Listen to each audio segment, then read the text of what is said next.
rétrocéder l'ensemble d'un lotissement de terre tiré du patrimoine traditionnel de Bargny.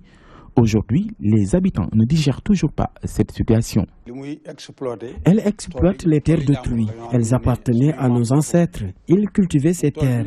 Aujourd'hui, celles-ci se retrouvent à l'intérieur de ces carrières. On a tout perdu. Aujourd'hui, Mar Diouf, mon propre cousin, le préfet Serigne Mbaye et l'ancien ministre Madické Niang avaient signé un document pour céder le reste des terres de Bargny à la Sococim. Nous sollicitons de l'aide. Les tirs de mines dans les carrières affectent aussi les anciens employés de la Sococim. Aujourd'hui, beaucoup d'entre eux résident dans les habitats sociaux construits par l'entreprise de cimenterie. La maison là qui vient d'être, qui a été secouée par une mine, mais c'est un ancien employé de la Sococim qui est propriétaire. Ça veut dire que même les employés de la Sococim subissent ces dégâts incalculables que vous avez constaté. Si elle peut utiliser d'autres types de machines pour extraire les pierres des carrières, il y a l'excavateur qui permet d'extraire le calcaire sans gêner qui que ce soit. Il n'y aura pas de dégâts.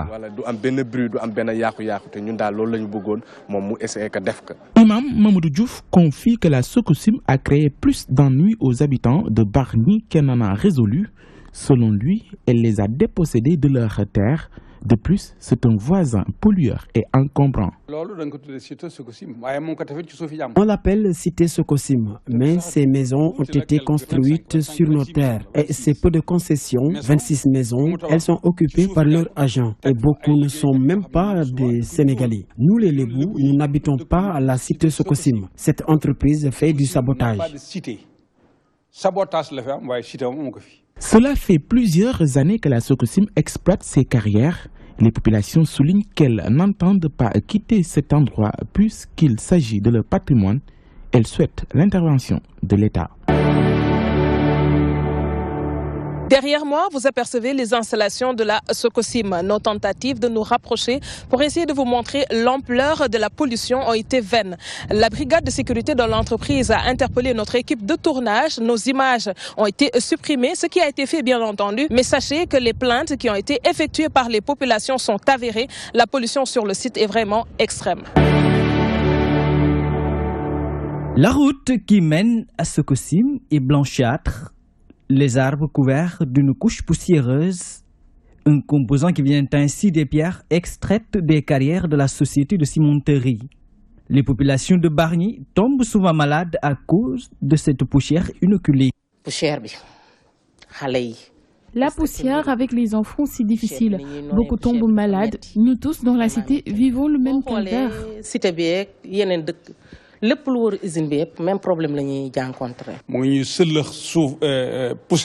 Nous sommes exposés à la poussière à tout instant. Nos enfants ont des maladies respiratoires. Nous ne pouvons plus cultiver ces terres parce que tout a été détruit. La faune, la flore, tout est parti et elle n'a rien fait pour les populations.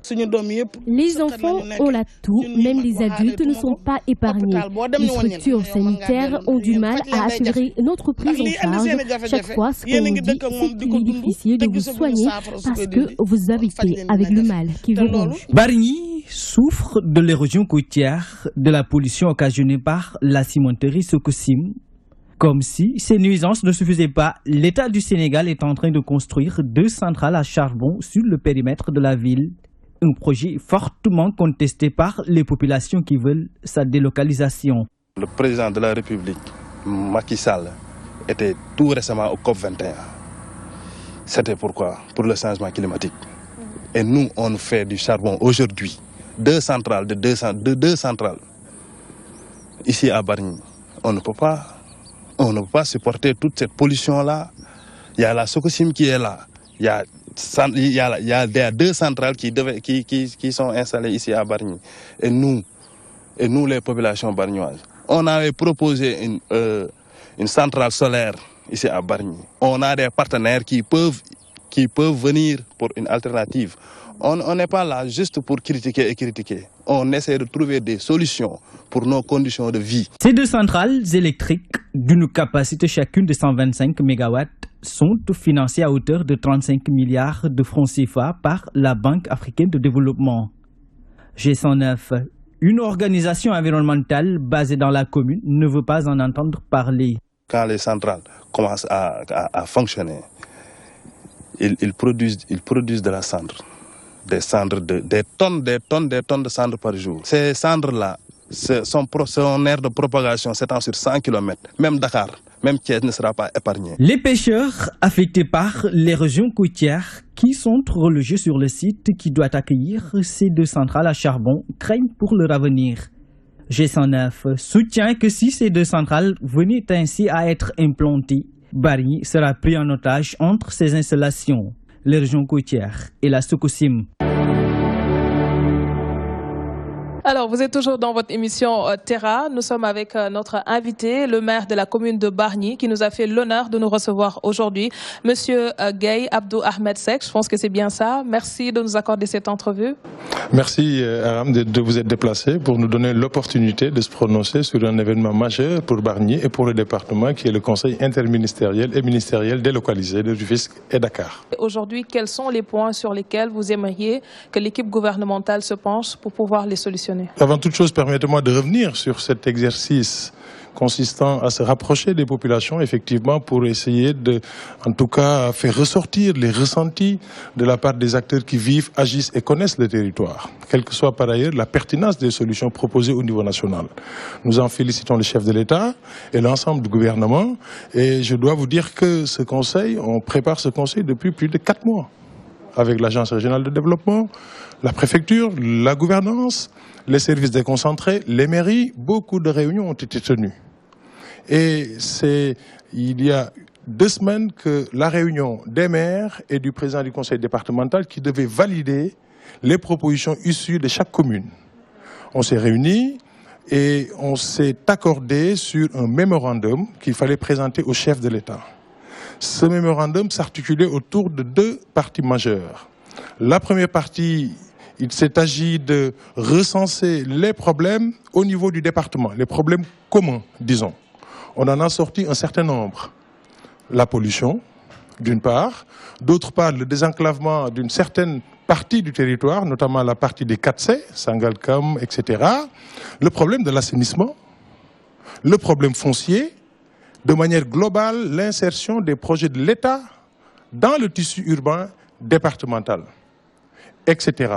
Et suite à cela, la deuxième partie était dédiée aux problèmes spécifiques que connaissent les communes.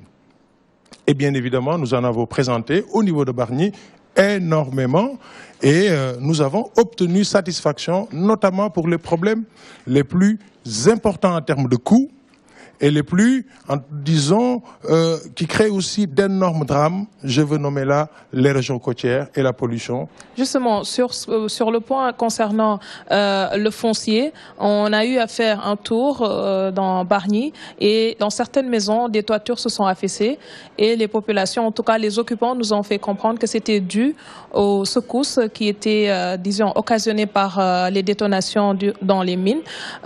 Aujourd'hui, avez-vous déjà eu des populations qui se sont plaintes à votre niveau ou bien y a-t-il des mesures qui sont prévues pour les accompagner? Et que beaucoup de luttes ont été menées et qu'à partir d'un certain moment, la solution, discussion, trouver un compromis gagnant-gagnant a été acté par le Conseil.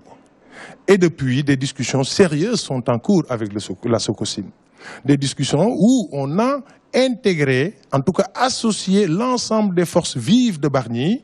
Je veux nommer ici le Conseil consultatif de développement que j'ai mis en place ici à Bargny et qui regroupe toutes les personnalités de Bargny. Cette institution a été montée ici, il y avait plus de 400 personnes qui étaient là, représentant toutes les couches de Bargny.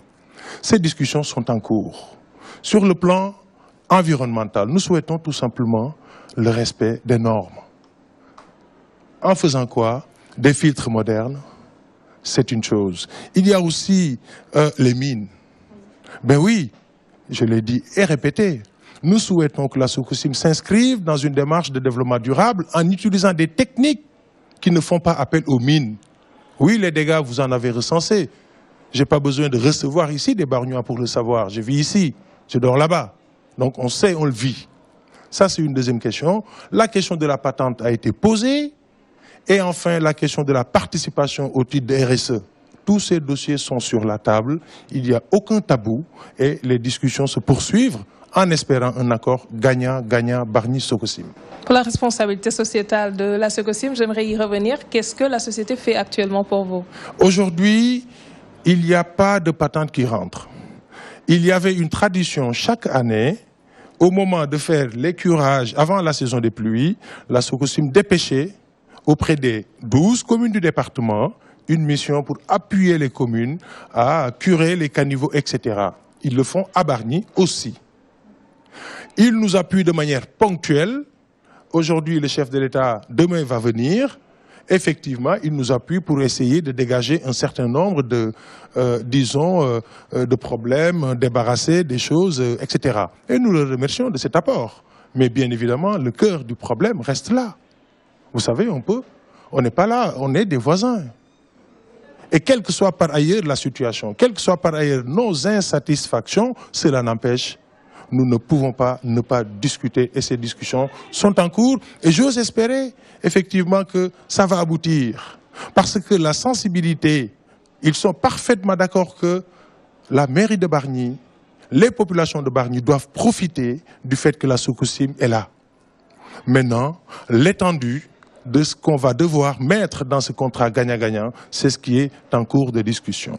2 centrales à charbon, à Bargny également, qui semblent être des maux pour les populations. On m'a parlé de pêcheurs qui devaient être délocalisés sur ce site. Qu'en est-il de leur situation aujourd'hui?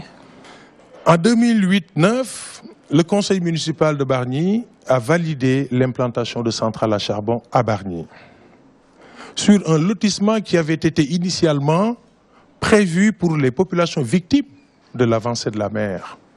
Ce site a été octroyé par le gouvernement de l'époque à la centrale à charbon. Nous, quand on est arrivé, bien évidemment, c'était une double injustice. Ils subissent d'abord les régions côtières et puis ils se retrouvent dépourvus, en tout cas, de parcelles qu'on leur avait initialement attribuées. Bien évidemment, nous avons engagé les discussions. Et le préfet, l'État donc, a accepté, nous a saisis dans ce sens pour nous dire que ces parcelles seront intégralement remboursées. Je veux dire, recasées. Et depuis lors, avec les services de la préfecture et les services déconcentrés, nous avons cherché partout et nous poursuivons ces recherches pour trouver une assiette au moins de 29 hectares. C'est l'assiette de ce lotissement initialement prévu et qui a été attribué, disons, à la centrale. C'est des populations qui vivent à côté de la mer. Bien évidemment, c'est un cadre de vie assez agréable. N'eût été le problème de la région côtière, quoique, qui est en phase d'être résolu. Mais il faut aller plus loin au niveau de cette centrale à charbon. C'est vrai qu'on a raté une période quand les études d'impact se faisaient, quand le conseil municipal de Bargny validait, etc., etc. Oui, ils ont effectivement tous les documents nécessaires pour engager ces travaux. Ils sont, disons, comment le dire, en tout cas, les cutus de l'étude d'impact ont été livrés. Le conseil municipal a validé, oui, clairement. Mais cela ne suffit pas parce que nous avons de fortes inquiétudes. Mais vous savez, il faut élargir cette problématique par rapport au pôle urbain. Je disais que centrale pôle urbain est beaucoup plus proche que centrale mairie de Bargny. Et donc, on va avoir une cohabitation sur un bassin de population. Aujourd'hui, Bargny 60 000, à peu près 80 000. Quand le pôle urbain d'ici 5 ans, 10 ans, le bassin de population sera au moins de 100, 150 000, voire plus. C'est pourquoi nous en appelons là aussi au respect de la réglementation. Je l'ai dit tantôt, nous sommes pour le respect de la loi. Quand vous dites pôle urbain, vous êtes de ceux qui disent que le pôle urbain de Diamniadio, comme on l'appelle, fait partie des terres de Bargny. Je ne dis pas que le pôle urbain de Diamniadio fait partie de Bargny. Il y a des décrets qui sont très clairs et qui organisent les limites des différentes communes. Il faut qu'on parle sur la base factuelle, sur des bases factuelles, sur des décrets qui existent. Le pôle est assis sur plusieurs communes. Bargny, Diamniadio, Mbambilor, voire Sébikotane.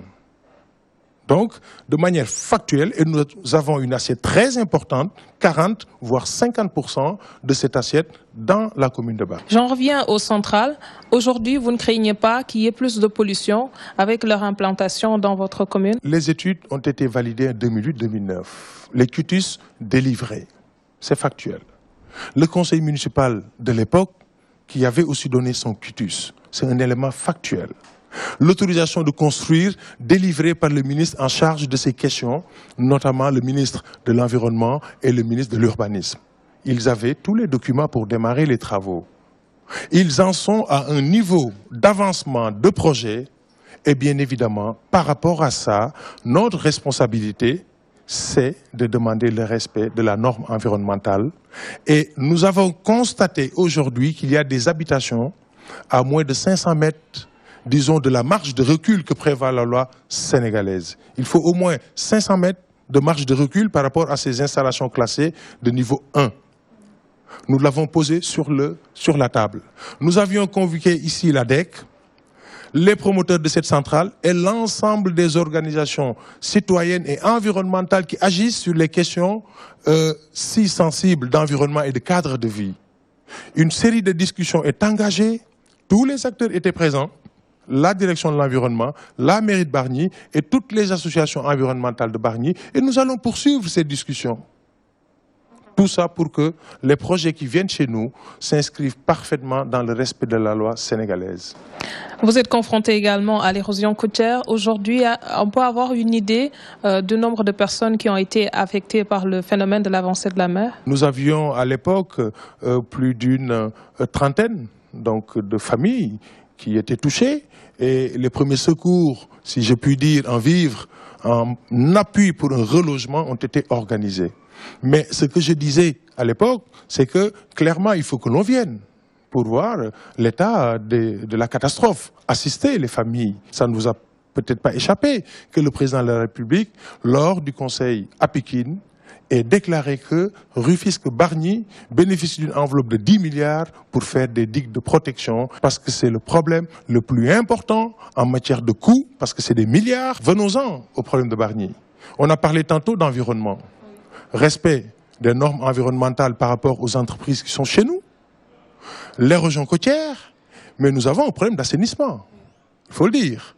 Et il est prévu aussi, le chef de l'État l'a validé, 900 millions pour la boucle qui permet une correcte évacuation des eaux pluviales, pour réhabiliter, curer et faire un vrai canal. Donc ça permettrait en tout cas d'évacuer, d'avoir une bonne circulation des eaux de pluie. C'est particulièrement important pour en tout cas régler les problèmes d'inondation. Et pour l'insalubrité? Je vais y venir. Après, un schéma d'assainissement collectif et semi-collectif a été présenté lors de ce conseil. Sur le plan aussi sanitaire, Bargny manque d'hôpitaux.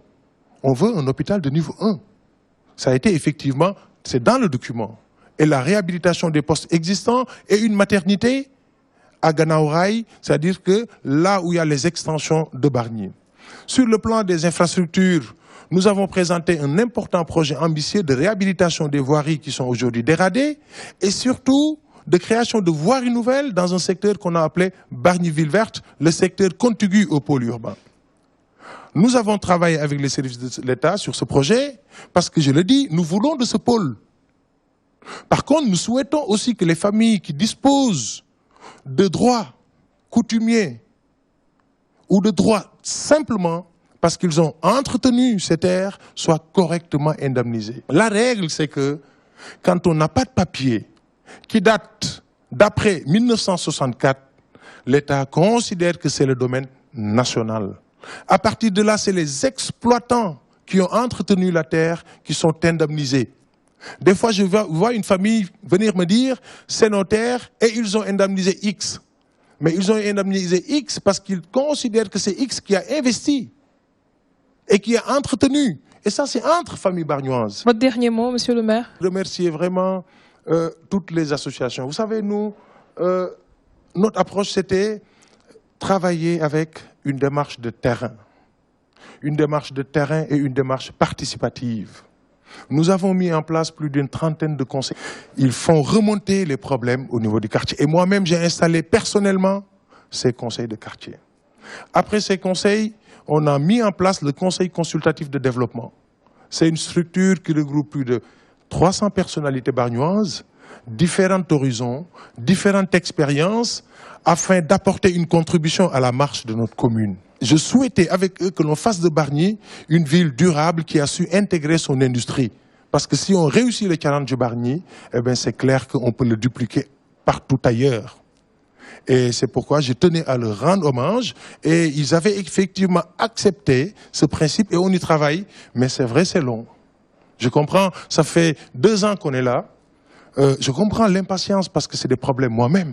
Je suis très impatient, mais nous ne pouvons pas aller plus vite que la musique. Bargny n'a jamais autant obtenu de l'État. Nous remercions le président Macky Sall pour ses efforts. Merci Monsieur Seck. Je rappelle que vous êtes le maire de la commune de Bargny. C'était notre invité pour ce numéro. La responsabilité sociétale d'une entreprise nécessite qu'elle déploie des actions qui sont utiles à la commune ou à la localité où elle se trouve. Sococim devrait tendre vers cette dynamique. Bargny en a besoin à cause de la forte pollution exercée par les carrières. C'était tout pour ce magazine. Merci de l'avoir suivi. Terra revient dans un autre numéro et cette fois, nous allons vous faire découvrir d'autres facettes du Sénégal, mais également vous aider à préserver ce pays qui nous est cher. N'oubliez pas, vous pouvez nous envoyer vos questions et suggestions sur dtv.sn/Aviterra et peut-être bien que nous serons du côté de chez vous.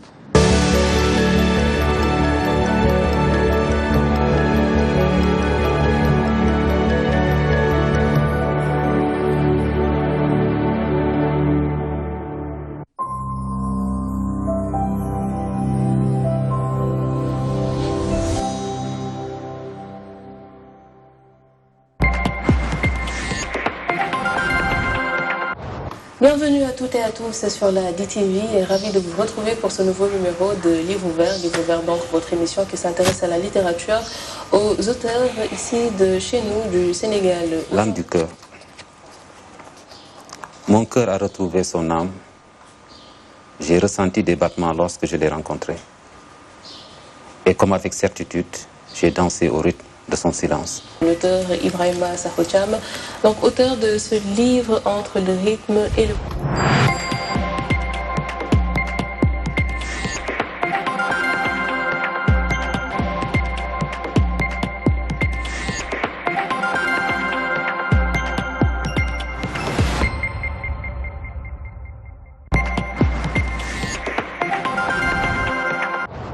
Émission spéciale tey boo ngeen gisee sama tenue sax xam ne vers la qualification cuisinier yi lay rendre hommage ñuy waxtaanee lan métier cuisinier bienvenue dans votre émission vers la qualification. client boo ko tegalee salade wala nga tegal ko plat chaud bu xoolee décoration bi rek bon vraiment macha allah quoi day kontaan ba du sax néeg du daan dafa naan dama koy teg nii rek xool ko di ko xool nii.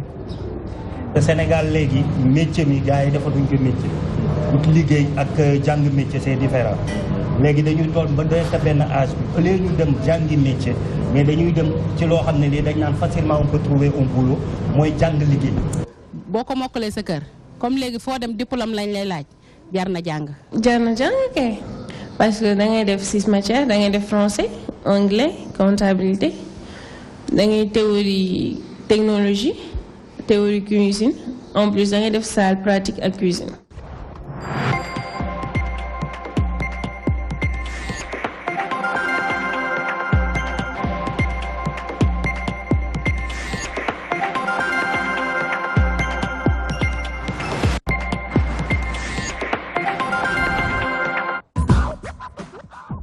Depuis le temps ñuy wax industrie depuis man may dégg industrie léegi mu def ay 20 ans. Pourquoi industrie boobu mënul tegu ba tey? Il faut demander ça aux anciens, il faut demander ça au Baba Mal, il faut le demander au Youssou Ndour, il faut le demander à laaj ko Awadi, laaj ko Daara J, laaj ko whatever. Mais pour lan duñ leen ko laaj mais bu loolu wees na bu demee ba conscience loolu léegi yéen foo leen di taxawee. On est en train de travailler sur ça mooy que fexe ba ñu génnee musique bi fu mu nekk nii tey.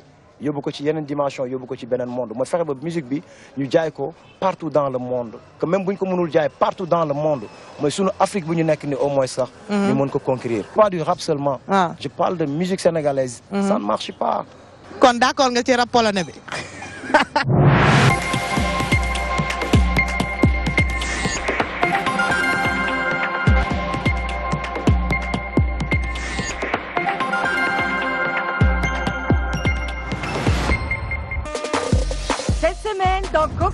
Africa. Découvrez Serge Beno comme vous ne l'avez jamais vu pendant qu'il en apprend plus sur la saveur nigérienne avec la chanteuse Wachi. Toubaba et Neema Makula créent de la musique avec le public du studio. Etoufan et Radio El Wiesel d'Ouganda créent l'un des mashups les plus marquants de la saison. Ne manquez pas cet épisode de Coke Studio Africa.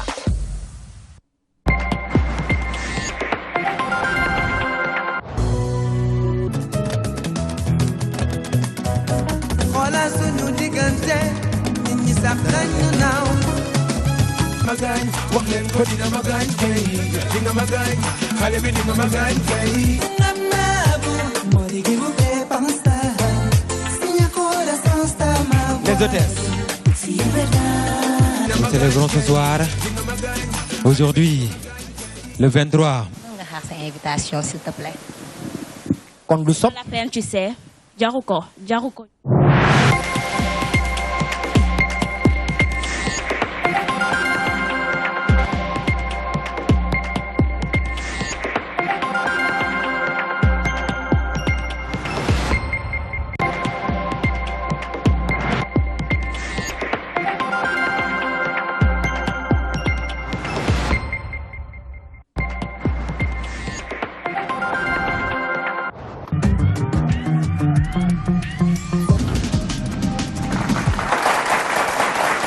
Le jeu du savoir citoyen, vous êtes tout simplement dans le cercle du savoir. DTV vous invite à un nouveau jeu avec de nouveaux défis. Un jeu d'esprit qui récompense. Connaissance du Sénégal. Dans quel recueil Senghor a tenu ses propos? J'étais accompagné jusqu'au village des Greniers aux portes de la nuit et j'étais sans parole devant l'énigme d'or de mon sourire. Tout sur l'Afrique, le face-à-face ou le kit double. Des questions. R encore. Des réponses. De la concentration, du suspense et de l'ambiance de jeux télévisés. Alors, vous aviez la réponse, je suis convaincu, Angèle.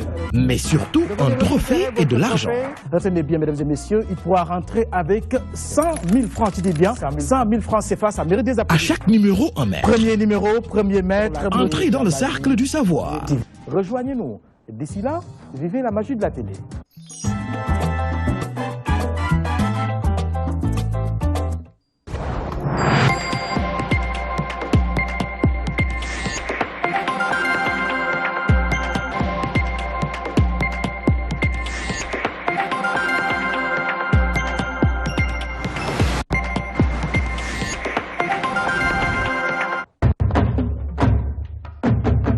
Nous sommes de nouveau ici au monument de la Renaissance africaine à Dakar. Dans cette émission, nous allons revenir sur l'actualité culturelle, découvrir une personne active dans le secteur de la culture. Liggéey bi metti na parce que bu ma koy liggéey foog ma toog ci suuf pour defar ko. Li abstrait la. Soo ko xoolee Quand quelqu'un écrit un livre, au lieu de penser je vais aller acheter le livre pour le soutenir, on lui dit mais il faut m'offrir ton livre. Il ne voit pas l'intérêt d'aller acheter ça. Donc il faut qu'on arrête de croire que la culture, les biens culturels, ça doit être gratuit. Ça n'a pas à être gratuit. Mesdames et messieurs, passionnés d'art et de culture, bienvenue dans ce nouveau numéro d'Horizon Culture.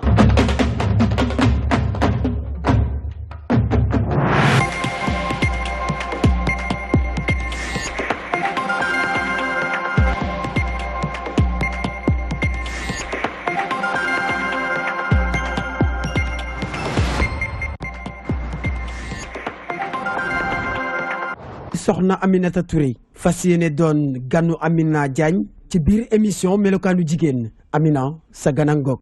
asalaamaaleykum mbokk yi seetaan ma amaat mbégte dooraat seen émission melokaanu jigéen. li nga xam ne mooy xëy na li ma indi ci wàllu politique mooy maanaam injustice kooku daf ma mës a métti ba ma nekkee gone ba tey maanaam lu tax nit ñi yemuñu li mu firnde rek mooy àddina coloré daf ci am solo ci lépp. te loolu aussi ci lay ñaax soxna yi ak xale yu jigéen ñi ñu mën a aussi lépp loo dugg rek muy ñaw muy coiffure muy bay wala muy bureau ba wala nga nekk cadre wala nga nekk docteur boo ci defee Pastef li tubaab naan détermination mooy Pastef rek voilà di ko gëstu di ko xool te du yàq dara ci aussi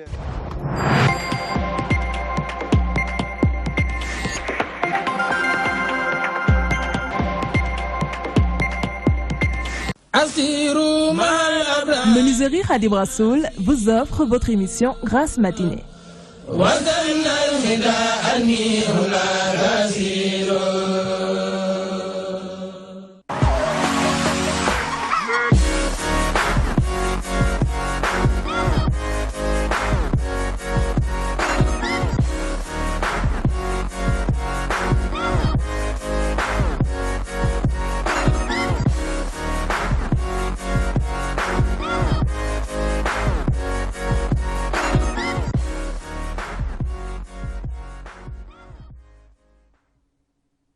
Comme nous avons l'habitude de le faire chaque samedi de 11h30 à 13h dans votre émission Grâce matinée sur la DTV, round de l'actualité de la semaine. Suñu invité nak tay ñaar lañu El Hadj Bekay Mbaye Serigne Mbacké Ndiaye. Bu len zappé, restez scotchés devant la télé. Tout de suite l'actualité de la semaine.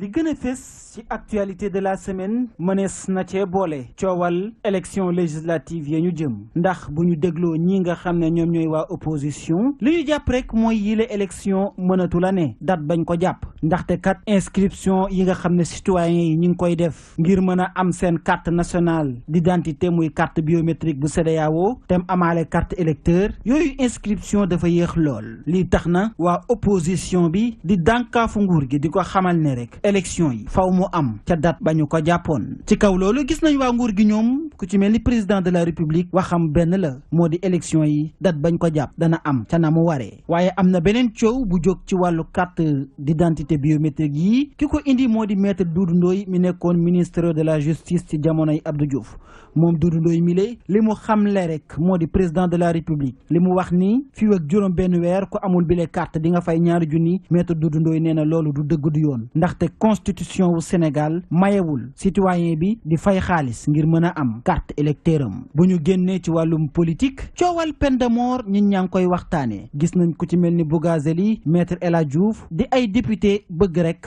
ñu appliquer bi les lois li ko waral nag mooy taximan ba ñu buumoon ak bal fële ca Nord Foire loolu sax moo waral ñoom taximan yi lee amal ab marche fële ca place de l'Obélisque li ñu bëgg rek mooy justice def liggéeyam ba ki buum bi le taximan yoon atte ko ca na mu waree.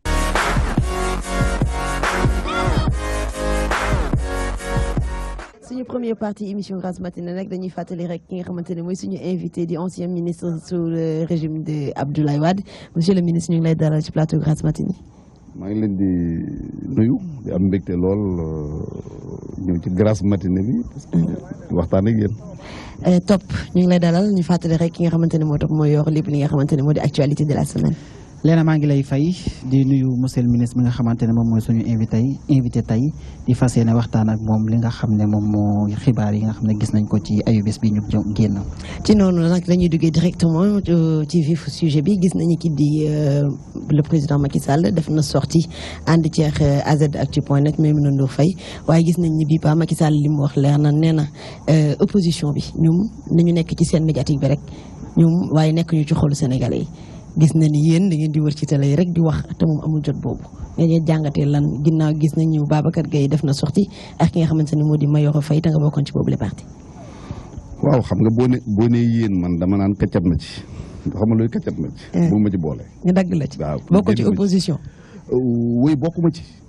foo bokk. bokkuma ci parce que dama am sama parti mu tudd convergence libérale et patriotique bokk ci njobootu libéral gi.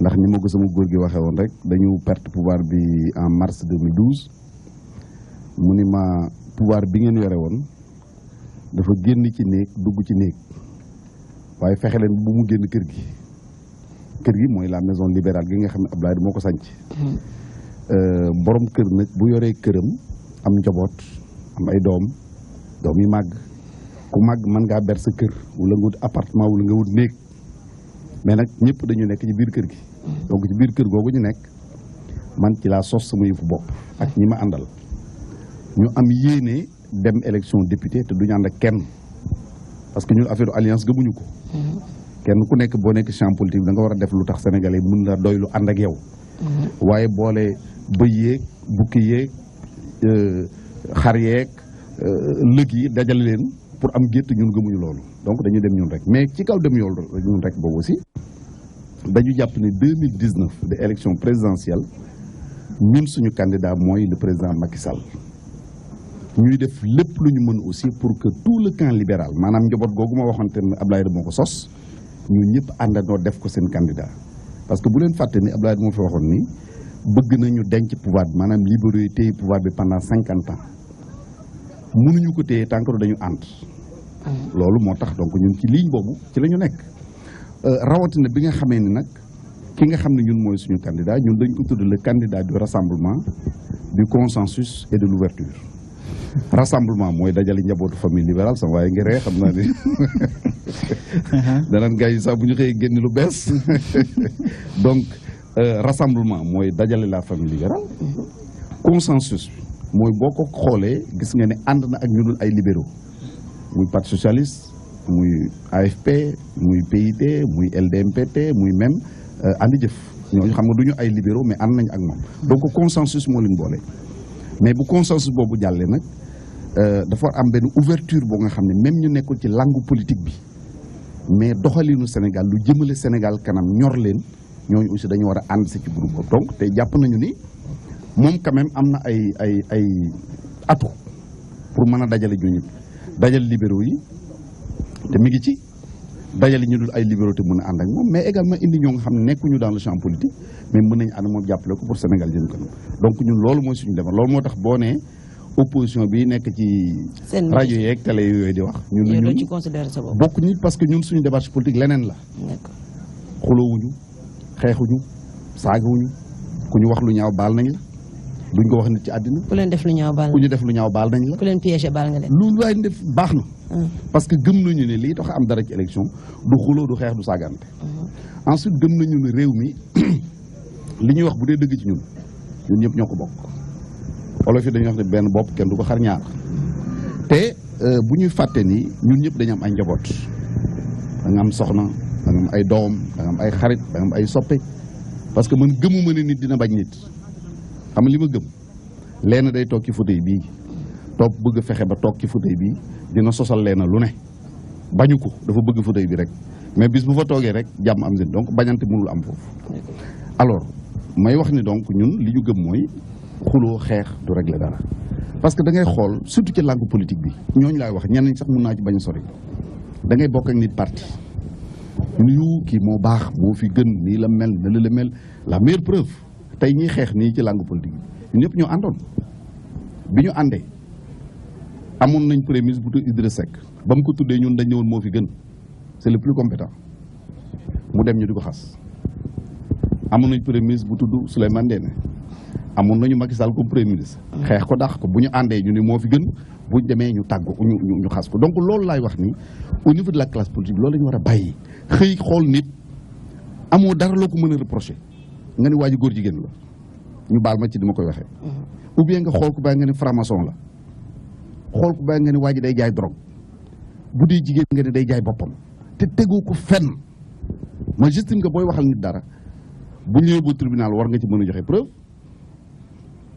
bu ñu la tegalee kaamil war nga ko waat bu ñu la tegalee bible war nga ko waat mais xam nga toujours seen lay mooy lan presse bi ñoo déformé li ma wax tout le temps donc la presse a bon dos te loolu moom lañu war a arrêté nekk ay nit responsable man mësaguma gis ci réew mi wala même ci beneen réew en tout cas Sénégal gi ma gën a xam ñu ne nañu ànd ak kii parce que daf mën saaga wala daf mën a xeex wala daf mën a dóore damay gis nañu ànd ak moom parce que dafa yiw il est serein ndaanaan la coof la ainsi de suite loolu laa gis ñuy ànd ak donc loolu ñu ànd ni dañ koy jéem a mel noonu rek.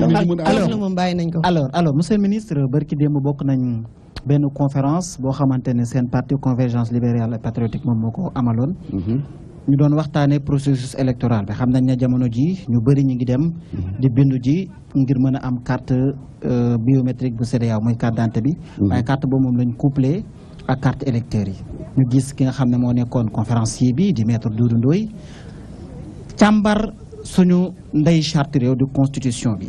xam le ne président de la république li mu wax sénégalais yi ne fii ak juróom benn weer bu ngeen ko amul da ngeen di fay ñaari junni loolu c'est contraire à la constitution du Sénégal.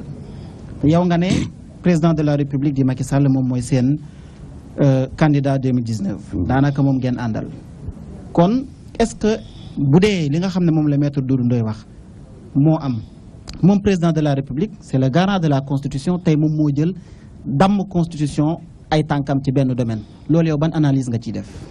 waaw d'abord xam nga li tubaab noonu n'allons pas vite en besogne. c'est-à-dire bu ñu dégg teel rek ne damm na. li Doudou Ndoye wax dem wax naa ko ba bërki dem asafar ci conférence bi wax naa ko man c'est-à-dire que bi mu ko waxee nee naa lii moo tax ñun ñu organiser conférence bi xam nga mënul nañu jël ku bokk ci suñu parti ñu waxloo ko li ñu neex wala ñu jël ku bokk ci parti boo nga xam ne day wax li ñu neex mais dañu wut nit koo nga xam ni xam-xamam kenn du ko werante ensuite gëm nañu am na indépendance, c'est un intellectuel de haut niveau boo nga xam ne indépendance am may na ko mu wax li mu xalaat ci biir wax googu mu wax li mu xalaat mu poser un point important. Effectivement mooy loolu mu wax ci mbirum carte d'électeur yi. J'avoue très franchement man personnellement bi ma déggee même président di wax loolu li ma jàppoon mooy dafa bëgg pousse Sénégalais yi parce que ñun tamit il faut ñu reconnaître ni bokk na ci suñuy défaut dernière minute. lu xew dañuy toog jotagul des na ba au dernier moment ñu soog a jóg. donc man jàppoon naa ni xëy na li tax président wax loolu moo doon pousse Sénégalais yi pour que ñu gaaw dem bindu ci liste électorale ak ci carte d'identité donc loolu muy benn li Doudou Ndoye wax je pense que sur le plan juridique dafa nekk lu pertinent lu am solo parce que nit ki carte pour mu nekk électeur c'est un droit c'est un droit donc mënuloo ni nit ki fayal pour nga nekk électeur donc loolu je pense que réflexion la boo nga xam ne posé na ko en tout cas ñun dinañ ci gën a xóotal réflexion boobu continuer waxtaan bi def ay propositions également au président parce que nit ki bu ngeen di ànd da nga jéem a ànd ak moom ci dëgg c'est pas parce que ni ma koy waxee da nga ànd ak moom wala muy sa kilifa bu ne lii dafa xonq nga ni cur mu xëy ni dafa weex nga ni ko tàll mu ne dafa ñuul nga ni kukk loolu kenn du ànd ak nit noonu donc loolu Doudou Ndoye wax jàpp nañ ni c'est pertinent te nuñ ko mën a relayer jusqu'au niveau des autorités muy le ministère de l'Intérieur muy le président de la République muy même le Premier ministre nous allons le faire mener ensemble ce combat-là pour que gratuité bi mooy nga xam ne lu wéy la mais encore une fois li ma jàpp ne moo taxoon président wax ko du lu ma ci wax ak moom nag sama xalaatu bopp la mooy pousser Sénégalais yi pour que ñu dem inscrire sur les listes électorales.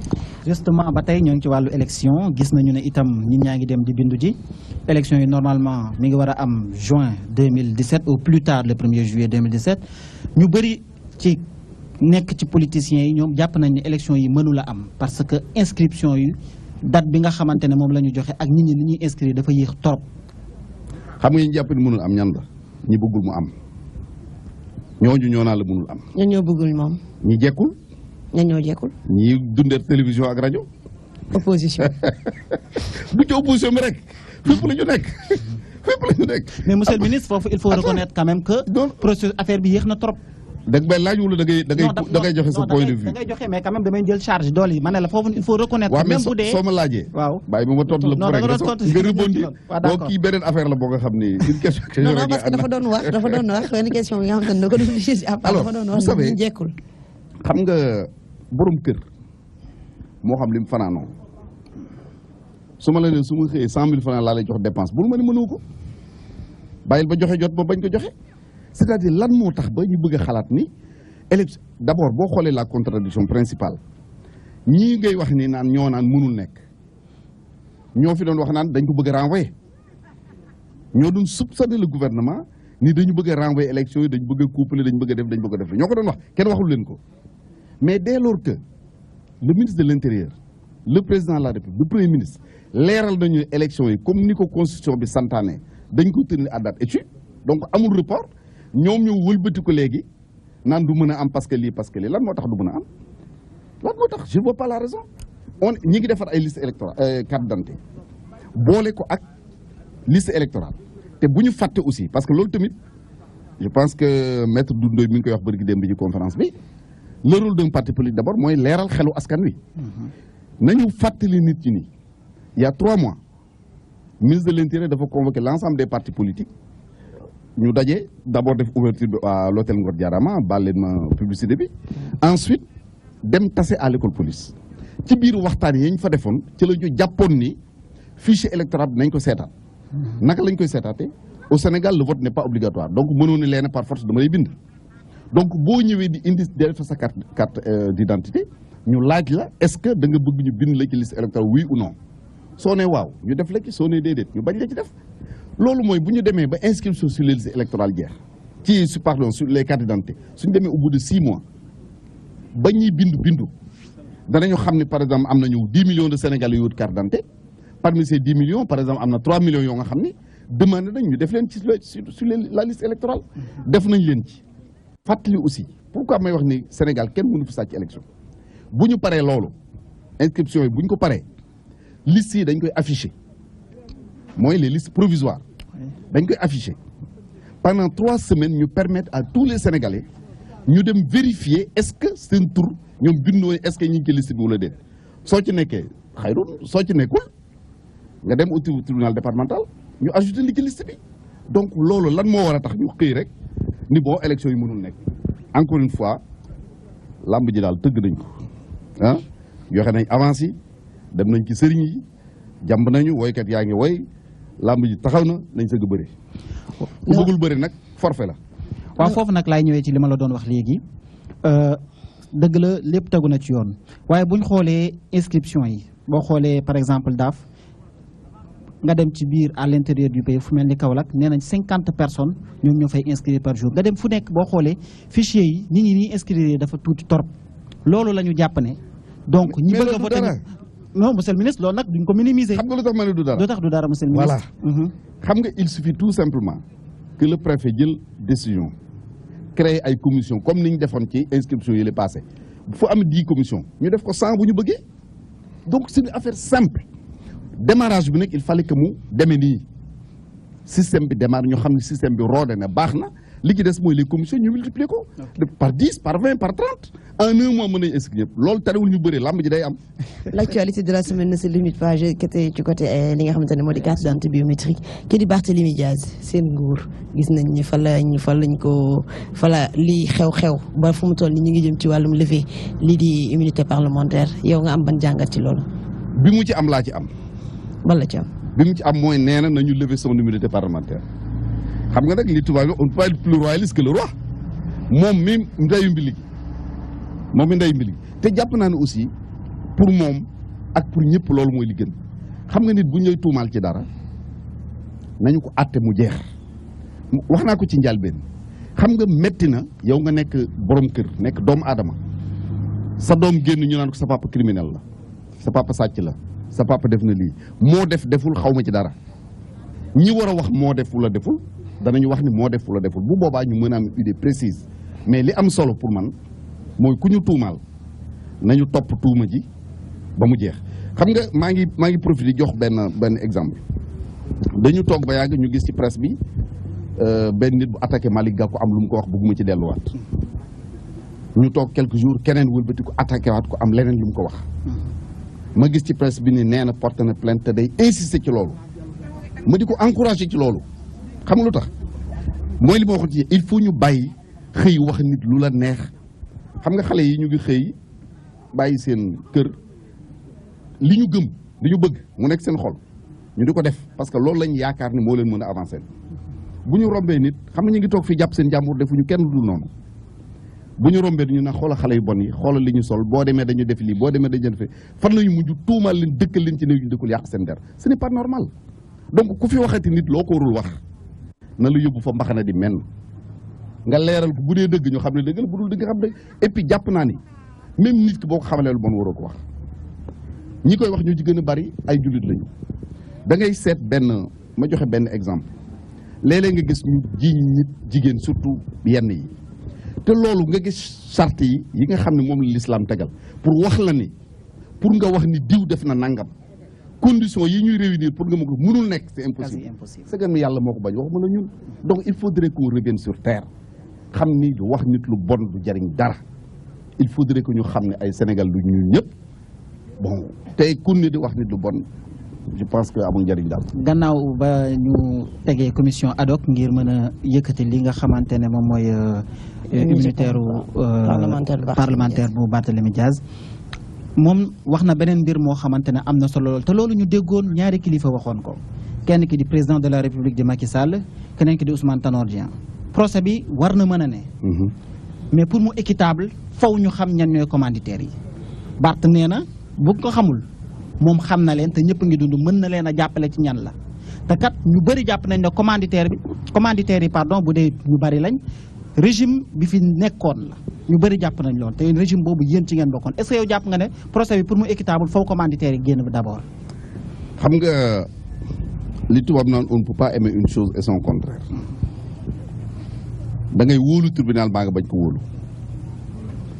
xam nga procès Hissène Habré bi jaar na fi man bokk naa ci ñi nga xam saa bu ma amoon jot damay dem seetaani ko ànduma ak moom Hissène mais comportement bi mu am dama ci ànd du début à la fin xam nga lu tax nee na tribunal bi ñu tëggal gëmuma leen c'est des corrompus tubaab bi ñoo leen monté fay leen xaalis pour ñu condamné suñ ma woo du ma wuyu suñ ma laajee du ma todd gis nga sax buñ ko daan indi dañ ko daan nguufaan yanu ko indi teg question buñ ko posé mu def nii di leen xool ba jant bi so parce que gëmul tribunal boobu donc da ngay gëm tribunal dem ca buñ la laajee nga wuyu nga joxe say argument plaider nga am gain de cause ou la nga ñàkk ko ou bien gëmuloo tribunal nga def ni Hissène Habré def procès affaire u Barthélémy bi ngay wax du tey la commencé yàgg na impliqué woon nañ ci ay nit yu bari enquête nañu leen am nañu am non-lieu du dëgg donc loolu nga xam ne moom la tribunal joxe man ci loolu laay jàpp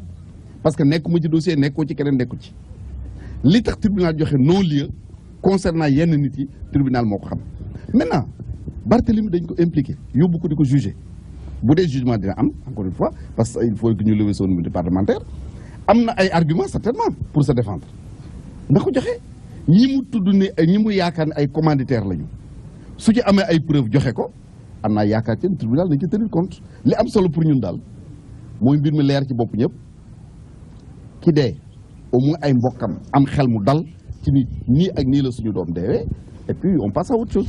voilà léegi nag bu ñëwee ba tey ci cadre boobu nañ ci am benn lecture politique tuuti gis nañu ne Barth mbir moomu mi ngi amoon depuis 2011 2012 bi élection législative yi di am sax da fekkoon ñu jàppoon ko bi mu nekkee député ci lañ ko bàyyi mu dem assemblée nationale coow loolu kenn waxatu ci ba jamono ji moom mu amee beneen position beneen gis-gis bu mu amee ci politique bu wuutee ak bi pouvoir bi fi nekk rek ñu yëngal dossier boobu est-ce que nekkul ne moom coow loolu dañ ko jël def ko comme épée de Damoclès teg ko ci boppam saa yu bëggee yëngatu rek lu opposé wu ak li nguur gi bëgg ñu bëgg koo jël xoqañee tiitalee ko. ne ko di fi amee. waaw xam nga les faits sont sacrés le commentaire est libre yow commentaire ngay def du fee yi lu tax man la du fee yi man am naa mbokk mu ma jege moo am un dossier devant le tribunal depuis plus de 5 ans 5 ans laa la wax bi tribunal di vide dossier bi matul 3 mois matul 3 mois donc loolu du tey la attends détenu yi doon rebellé wu tout récemment au niveau du de la prison de Rebeuss mais am na ñoo xam dañ la wax ni dañ leen fi tëj depuis 5 ans 7 ans 9 ans 10 ans donc est-ce que war na mën a jaaxle un dossier boo nga xam ubbi nañ ko mettre nit ki en liberté provisoire mu toog ba un certain temps ñu wooluwaat ko. un certain temps contexte bi monsieur le ministre. non attends contexte mooy li ma la ne commentaire la. xam nga yow mi nekk journaliste wala man mi politique ñooy wax wóoru contexte. le tribunal ne parle pas de contexte. tribunal ay réalité am la am yoo nga xam ni man maîtriser wu ma ko kenn maîtriser te nag nañu nangu leen on a une justice indépendante je le dis à haute voix. yaa ngi yëgal sa bopp xam naa d'accord ak man mais c'est ma conviction. c'est nuancé quand même. oui attends rek on a des juges compétents du lu kenn di werante. parfaitement d'accord. la preuve ma jox la benn dossier Aïda Ndiongue dem nañu au tribunal ku nekk xamoon na lan mooy position au gouvernement Sénégal par le cadre du ministère de la justice et du parquet mais juge bi daf ko blanchir ñu def appel ñu daaneel leen loolu waree na ne nous avons une justice indépendante c'est-à-dire que lii suñu problème ñun. bu ñu demee tribunal jox ñu raison ñu génn wooy la justice est indépendante vraiment nos juges suñu amul raison ñu xas ñu ni c'est une justice qui est au service du pouvoir c'est pas correct nit mooy li ma la wax rek da ngay gëm dara nga bañ ko gëm man bis bu ma noppee gëm la justice de mon pays du ma porter nit plainte ku ma porter plainte su ma demee du ma tontu mais jusqu'à présent gis naa ne nous avons des juges indépendants des magistrats yu nga xam nañ li ñuy def te lu ñu def nag au moins à 90% nit nag nit la rek nit du mat soo gisee par exemple j'en parle comme ça bu ñuy wax la peine de mort ñi wax naan nañu indiwaat la peine de mort te man musuma ànd ci peine de mort c'est parce que kii rendre verdict bi doomu aadama la dafay juum. Combien de fois nga gis dans tous les pays du monde que ce soit en France, aux États-Unis ou ailleurs ñu rendre benn verdict. J'ai vu tout récemment xool ko dans le net di nga ko gis. Il y a un garçon qui vient de faire 13 ans en prison. 13 ans en prison aux États-Unis ñi ngi soog a rendre compte ni. innocent la il est innocent. buñ ko rayoon nag buñ ko rayoon nuñ ko dundalaat ay doomu aadama ñooy rendre justice nit dafay juum. mais puisque nangu nañ ni nit day juum waruñu mën a nangu nit di rey nit. yaakaaroon ni peine de mort war na mën a ñëwaat d'autant plus que bu ñu gisee insécurité yi nga xamante ne am na lu ci xew ka récemment ak taximan bi ki nga xamante ne ci ay xulloo xëccoo essence ba mu indi ci mu ñàkk bakkanam ndax lan le gars il était armé mi ngi ko yoroon il était saoul d'après lu ñu waxoon il était ivre mu tiire ko rey ko noonu est-ce que tamit ku rey ñu rey la du wàññi rayaate gu bari yi. mais dëkk yi def ko rey ñu rey la ñoo ëpp fu ñuy rey ñoo ëpp lu ñuy rey. waaw mais tamit est-ce que normal na ci ay xulloo. c'est-à-dire que dëkk yi nga xam ne tey dañuy appliquer peine de mort ñu ëpp lu ñuy rey ne ñu ko dul appliquer xoolal statistique yi da nga ko gis de manière très claire. ñaareel ba li ma wax léegi. mais xool bu ñu xoolee ci kaaw Gambie par exemple Yaya Jammeh ak li diine santaane ci charia est-ce que di nga gis Gambien bu xëy di rey. waaw ma ne Gambie dañuy rey nit foo dem dafa am. non dama ne mais dama ne attends rek ma wax la justice il faut que man du ma jël ay individualité ay questions individuelles pour bëgg ko généraliser dama ne tribunal ay nit ñoo fa nekk. nit ki rendre verdict du yàlla du yonent du wàlliyu doomu aadama ordinaire comme ñun jàng comme ñun yor ay texte di ci basé wu di atte mën na juum dès lors que nangu nañ ni nit ki day juum waruñu mën a nangu nit kooku di juum di faat bakkanu doomu aadama parce que mos naa fekkee yàlla na ko yàlla yërëm Mireille Ndiaye moo doon jabaru Fara Ndiaye qui était procureur à l'époque muy wax ni si je libère un coupable ça ne me dérange pas mais si je condamne un innocent ça m'empêche de dormir rey benn innocent rey ko rek te fekk ni innocent la rek erreur boobu jar nañu bañ a appliquer peine de mort. waaw d'accord nit day juum d'accord naa ci ak yow mais juum ci yenn condition par exemple doo ma ne comme tey jii leena dafa yor armam toog li si dul def lu ko neex sëñ Mbacke am na lu mu sekk moom ma tiré la bal nii après ma ñëw toog ne tayuma ko. dama non su ma waxee nit day juum waxuma kii rey kii àtte laay wax. waa léegi kii àtte ci boppam. ki nga xamante ne moom dafa war a tëral li nga xamante ne mooy yoon. bu sukkandikoo ci li nga xamante ne moom la suñu diine wax charia mooy. mais attention nekkuñu ci république islamique bul ma dugal ci charia. ah doo bu doon charia doo sol lii nga sol jàkkaarloog man. ah musóoru naa doo ko musóoru sa yaram ci kanam mi ci biti bu doon charia doo ko sol. waa léegi ah non attends bul wax charia. waa léegi bu ñu jógee ba tey ci wàllu secteur bi tamit gis nañ ni taximaan yi démb def nañu marche. ñoom nee nañu yëf yi dañ ko topp ba mu sës parce que ki nga xamante ne moom moo faat am na genre am na doole am na ñu nekk ci ginnaawam te ñu ngi koy jàppale pour rek ñu bañ ko àtte ni mu waree. nga am ci ban jàngat. jàngat bi mooy wax naa ko léegi lu waay def nañ la teg ci yoon atte la niñ la war a attee nga def mu nekk exemple xam nga. même bu dee dañu bëgg parce que prison lu muy jariñ pour yar nit ki la pour jubbanti ko la même boo ko reyee dañ koy fàtte kii rey après fàtte nañ ko on passe à autre chose. monsieur le ministre or même boo dee da nga ko tëj à vie. kenn du ko fàtte parce que dañuy xam ne diw ma ngi ca kaso ba. donc encore une fois li taximaan yi wax lu jaadu la lu aw yoon la. nañu ak lu ci nit mun ti def. nañ la teg ci yoon atte la sénégalais bi mu gën a gëm ni moom bu demee tribunal day am dëgg. je pense que loolu d'accord naa ci ak. juste avant de conclure monsieur le ministre da nga ne léegi prison pour yaraat nit la pour defaraat nit nga yaakaar ne prison Dakar dina yaraat nit wala mu defaraat ko ah ni mu mel. xam nga man gis nga prononcé wu naa ci prison parce que man mi wax yow def naa prison. waaw waa PDS. waaw. dafa bokk ci seen CV dafa mel. bi may jëkk dugg kaso keroog dama defoon àddina day tukki dugg ci benn chambre fekk plus de 90 personnes ñoo nga xam ni macha allah donc xam naa man lu ma xamul du ma ci sore. dëgg la bon.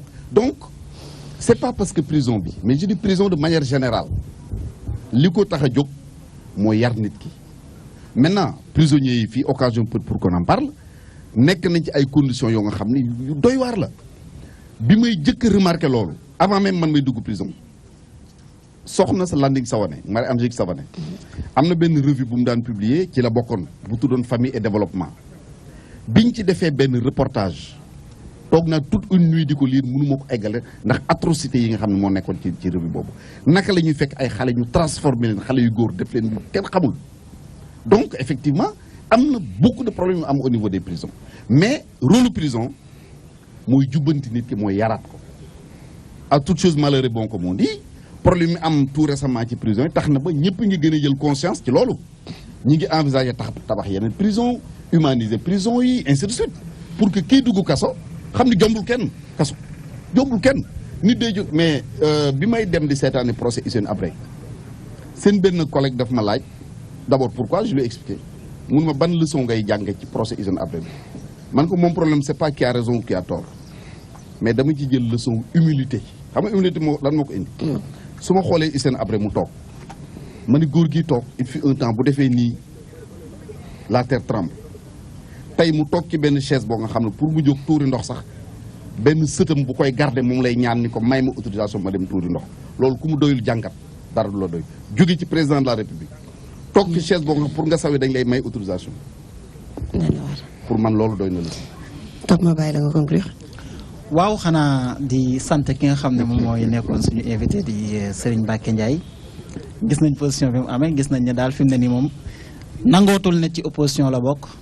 waaye itam nee na xamal na ma sànq ba ñu waxtaan ne moom élection yu jëm moom kese moom mooy dem. absolument kon loolu aussi ñu jox ko ñu xam le ne CLP di convergence libérale et patriotique moom rek mooy dem ci élection législative yu ñu jëm di ko sant di ko gërëm xanaa. juste pour rappel Serigne Mbacké Ndiaye moo nekkoon tey suñu invité Grâce Matinée ñu ngi lay jaajëfal ci wuyu bi ñëw Grâce Matinée mooy biddanti. waaw mooy nga nelaw bay 11h yooyu jóg. mooy biddanti en tout cas maa ngi leen di remercier bu baax di leen encourager parce que maa ngi koy wax toog léegi. gis nañu ni vraiment seen télévision bi suñu télévision bi mi ngi jël benn envol bu bees. boo nga xam ne macha allah damay remarquer que famille yu bari léegi da ngay dem fekk moom la ñuy seetaan donc maa ngi leen di encourager yoon bi ngeen jaar macha allah jëmu leen gauche jëmu leen droite yéen ci digg bi di xool jon vraiment rafetlu nañ ko maa ngi leen di encourager bu baax. merci beaucoup monsieur le ministre noonu la ñuy dem rek daal di recevoir suñu deuxième invité di El Hadj Bécaye Mbaye ki nga xamante ne moo di Seydina muy def témoin moom mooy preuve noonu lañ koy woowee moom mooy la ñuy indi élément moo ñu indil nag ki nga xamante ne mooy suñu deuxième invité à tout de suite.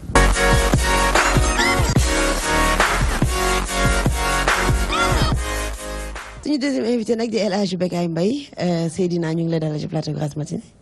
Léna Salif Ndeye nuyu naa la Léna bu baax di nuyu sama invité Grâce Matinée.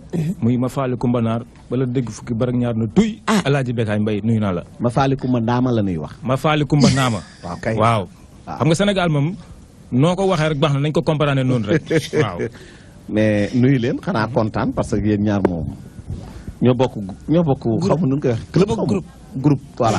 et puis am mbégte DTV ci kaw ci kanam daal kontaan ci noo ko tuddee Grâce Matinée. Grâce Matinée. waaw c'est bien ça. waaw boobu am na solo lenn. Seydina ñu gis ni lamb bi nu mu menoon ak nu mu mën léegi changement bëri na coppeetu bëri na ci tey nga invité ki nga xamante ne moom day yëngu ci wàllum boobu te ñëpp xam nañ ne kàngam lañ ci.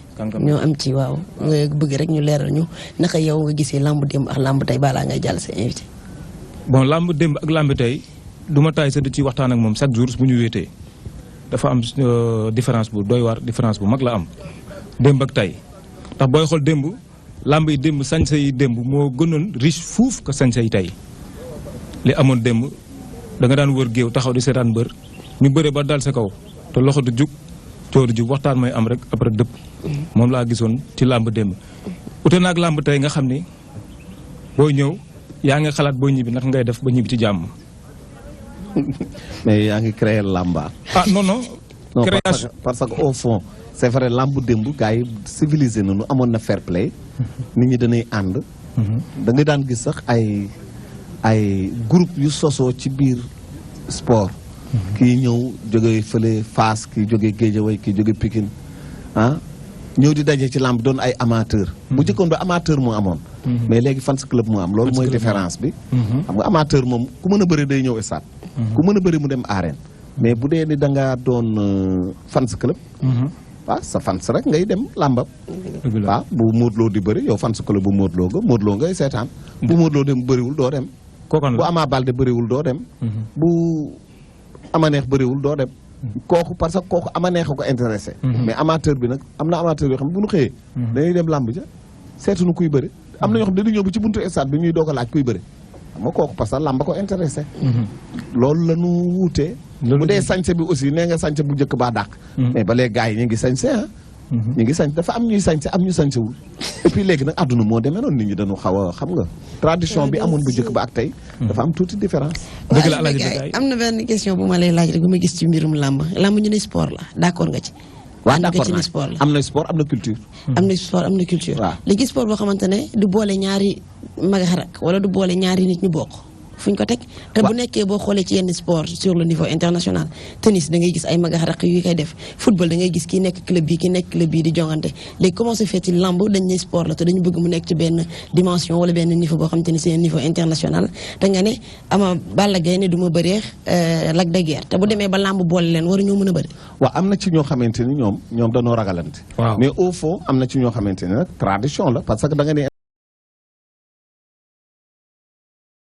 koñ xam nga ay éviter coow dañuy éviter Ama Baldé Boy Niang du mbunu bëree dañuy éviter coow am Pikine xeex am fa fans club bi moo tax bu doon amateur ak amateur la amul problème parce que Manga 2 biir Fass la ne woon dëkk fa di bëree waa Fass ñu koy daan mu leen di daan coow amul woon booba amateur am mais léegi fans club moo am léegi bu Boy Niang ak Ama Baldé doon bëri kenn du dem parce que boo fa demee dañ fay xeex parce que day daal di xar Pikine souvent ñu koy éviter moo tax mais bu dee international football ak football da ngay gis rakk féete équipe B mag féete équipe B ñu football ñu dem kër ga bokk añ bokk reer parce que loolu c'est international mais lamb nag c'est tradition. c'est traditionnel beneen bi ma ciy teg mooy dañu ne facteur de développement la. waaw facteur de développement la ay millions nga ci dégg ba yenn saa nga dégg sax ay promoteurs yu ci am ay jafe-jafe ay problème dugg ci lamb bare naan noonu ñu ngi ciy tedd dem ba ci biir naan dafa am ay problème yu ci ne te mosoo gis mbër bu ci fay ko ay millions ba investir def ci dara loo xam ne ci dëkk bi jeunesse bi dina ci am pàcc. mais amagul lool mais xaalis bi mbër yi am du xaalis bu ñuy investir. ay 100 millions ak 150 millions. waaw 150 millions yi dee ko dégg.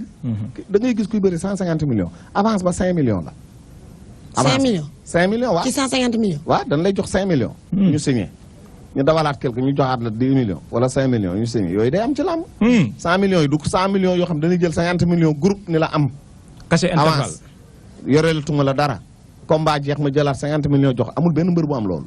amul benn mbër bu am loolu daf am na ci combat yu bëri noonu lay demee man li ma lay wax nii xam naa ko promoteur la reporter la dëgg naa la ma xam naa lan moo ci nekk mais mbër bu nuy fay 100 millions wala 75 millions ñu jël genn wàllu 75 millions jox la boo amee nan wax après nan répondre ci télévision bi comme ça ñu xam ne am na waaye man gisuma ko te gaw ma ni kenn dina ñëw ni la maa répondre waaw loolu moo tax du investir mbër bi li mu mën mooy jënd kër ba fii lu la mbër bi di wax dama bëgg a teral sama yaay ak sama papa waaw kooku lu muy investir kooku investissement ci yaajuram la jëm fa la jëm wala nga dem nga ñafe di tabax par nànk-nànk boo amee benn combat tabax premier étage deuxième étage boo amaatee beneen ba mu xaw a kawe nga luye di am dara loolu lan mën mais et puis mbër yi lu ñuy investir pour ñu dem investir ci ceeb ci yooyu mën nan ko def loolu xëy na bu ci kanamee dinañ ko def mais lamb dafa xaw a difficile nag. dafa xaw a difficile waaw xaw na difficile ba tamit est-ce que tamit duñu xoolaat tuuti règlement bi parce que nga ne dañuy bëri nga ne par exemple Gris Bordeaux ak Balla Gaye dañuy bëri benn tàkkusaan ñëpp di ko xaar publicité yéex wax jeex dara desul lu dul bëri ñu naan la 4 appuis nit ñi dañuy bëgg ñu yëkkati nit teg ko ci suuf est-ce que duñu xoolaat règlement bi 4 appuis yu yéex yooyu noonu parce que da ngay seetaan ak amateur ñu ne la li dafa yomb trop wala lu foxaj na baaraam bi. damm na taxawoon bay bërëngu kay da ngaa taxawoon léegi taxawatoo yaa ngi bërëngu. kooku daanu la. mooy mais nag 4 appuis bërëngu la yow yaa nga taxawoon ca kaw. léena say ñaari tànk jub. nga jekki-jekki say troxo di dox daanu nga. li nga wax sax dëgg la leena parce que yenn saa yi dañuy xaar bis bu rëy ñëw ba ci bis bi ñu naan non pooj bi laal na suuf dañ leen dem ci télé bi ñu xoolaat ko. waaw indil image yi. waaw loolu tam yëkkati loolu moom maa loolu moom d'accord. waaw sincèrement loolu baaxul neexul. mais wàññeeku na ah. wàññeeku na carrément vraiment wàññi boo xoolee combat yi am jamono yi règlement bi ni muy doxee je crois que vraiment léegi lamb jaa ngi xaw a leer nànk-nànk daal. beneen bi ma la bëgg a laaj nag El Hadj Becaye dañuy génn tuuti ci cadre lamb rek. ma dugg sa garde tuuti. waaw bu la gis nañu xaritu président Yaya Jammeh nga. xaritu Yaya Jammeh nga xarit c'est trop. xaritam nga sama xame la. xarit benn bakken. xaritam nga non non ah loolu lañ lay jëlee de. da ngeen di wéet yenn saay te gis nañ ni tamit Macky Sall ni nga koy gërëm bëri na trop dafa mel ni sa diggante ak moom da nga ci def vite tente. xam naa ni man mii de waroon naa doon milliardaire ñaar ñii de war nañ laa dégg. waaw dafa mel ni muy Macky di Yaya ma expliqué la Yaya dama fa demoon reportage. bi ma ñëwee ma wane reportage bi mu gis ko xaraluma ko ci mat defuma ko ci dara xaruma saafuma mu gis ko ñi demoon bari na télé ya demoon bari na est-ce que yéen sax demu leen woon ña demoon bari na mais benn jour laa toog ambassadeur du Sénégal bi nekk foofu monsieur Saliou Ndiaye woo ma ni ma Yaya Jammeh la soxla envoyé ma billet avion ma dem daje faak beneen avocat maître El Hadj Diouf jarul sax na maître El Hadj Diouf ñu daje ci avion bi mu ne ma Yaya moo ma invité ma dem mu invité ma yóbbu ma hôtel recevoir ma am gan rek jaral la comme boo invité jox ma kii bële bagage bi nga gaare fii bagage bële ma indi waaw waaw daf maa bëgg mu defal ma ko xarit mooy koo xamante ni yàgg ngeen xamante ngeen sa naqaray naqaram sa tiis mooy tiisam mais d'accorduma lépp Yaya Jammeh d'accordul sama lépp ba ma demee lam ma xamal mooy que vraiment dama laa seetlu yow nitu dëgg nga quoi yow da ngaa wax dëgg yow doo ci seeti dara quoi yooyu loolu la ma wax moo tax ma bëgg la mu wax ko El Hadj Diouf ni ko yow tam damaa seetlu quoi yow da ngaa wax dëgg quoi yooyu ñu doon ci ñu déggu parce que am na yu muy def yu ma neex am na yu muy def yu ma xam ne ànduma ci bu dee Macky Sall ci réew mi la juddoo fi laa juddoo fi la màggee avant muy nekk président daf man daan gisante di waxtaan ba mu nekkee président ba léegi musuma recevoir pour nga leer ay xaritoo yooyu ngay wax noonu musuma recevoir waaye après quoi yeneen coupé yaa ngi dégg sama waay la daal et puis di ko ñaanal yàlla defal ko jàmm dina ko defal jàmm ak soxnaam waaw et puis mu réussir bu réussir du man yow da nga ciy baaxle DTV baaxle ci dëgg la yàlla na réussir dëgg la seen naan laataa ñuy jàll ci ki nga xamante ni moo di Gorom mi nga demoon jëli ji témoin waaw Mbaye Dieye Faye la am na sax lu ma ko bëggoon laaj leneen parce que dama ko waajoon taxawaayam bi moom tey toogaayam bi dama ko waajoon bu baax mais ki ñuy jël témoin rek mooy Mbaye Dieye Faye di goro ci El Hadj Bécaye Mbaye di mbokk ci moom waaw moom nag lañ demoon waxtaanal ak ci rubrique bii di témoin ñu seetaan élément bi rek ñëwaat dellu fii ci plateau bi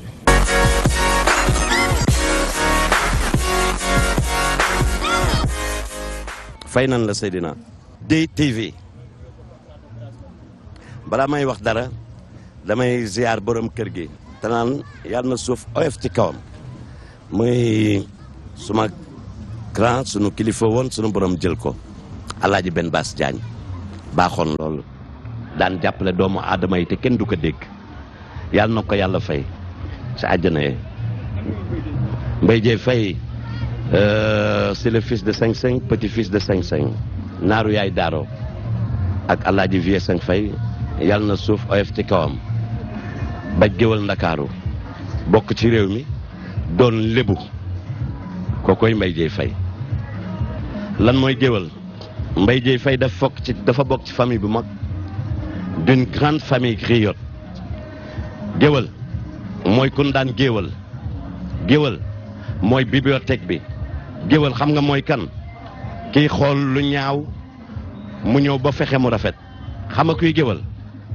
kiy ñëw fekk luy waaj a tas di yàqu mu defar ko ba ñëpp àndaat xam nga kan mooy géwal mooy ki daan toog ci pénc mi buur bëgg dal ci kaw kenn pour faat bakkenam géwal bi taxaw di tagg ay maamam di wax ak buur di tagg ay maamam di wax ak buur te naan ko kii boo jëlee bakkenam suba njabootam yaa leen di dundal kon bàyyi ko mu dund far wërsëgam koo koy géwal te xam lu rafet koo koy géwal xam nga kuy géwal ki xam li mu doon nag mu ànd ak personnalité ak dignité koo koy géwal xam nga kuy géwal ki dul yàq waaw xam nga kuy géwal bibliothèque bi Seydina jàngul ay maamam mu fexe xam kan mooy maamu Seydina fu mu ko fekk ci mbooloo màggal ko sargal ko ba bu fa Seydina jaaraatee ñu ne waa jàngi koo koy géwal et ma leen di encourager di leen féliciter encore une fois parce que yéen a ngi koy teg ci yoon télé yi bari na trop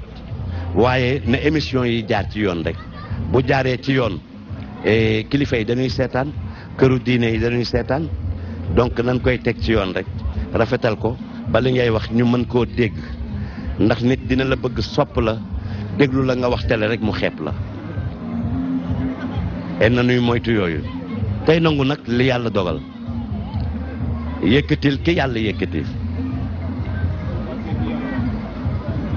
yow mënoo koo wàcce sunu borom mooy wàcce waaye jàppal ni yàgg moom a yem rek parce que ay doomu aadama ngeen sunu borom nag moom mooy yëkkati nag moom mooy jox nit mandarga ba nga xam ni fu ñu ko fekk jox ko cër wala fu mu ne bëreet nit ñi yuuxu wala ñu tàccu yaa ngi dégg wax bi.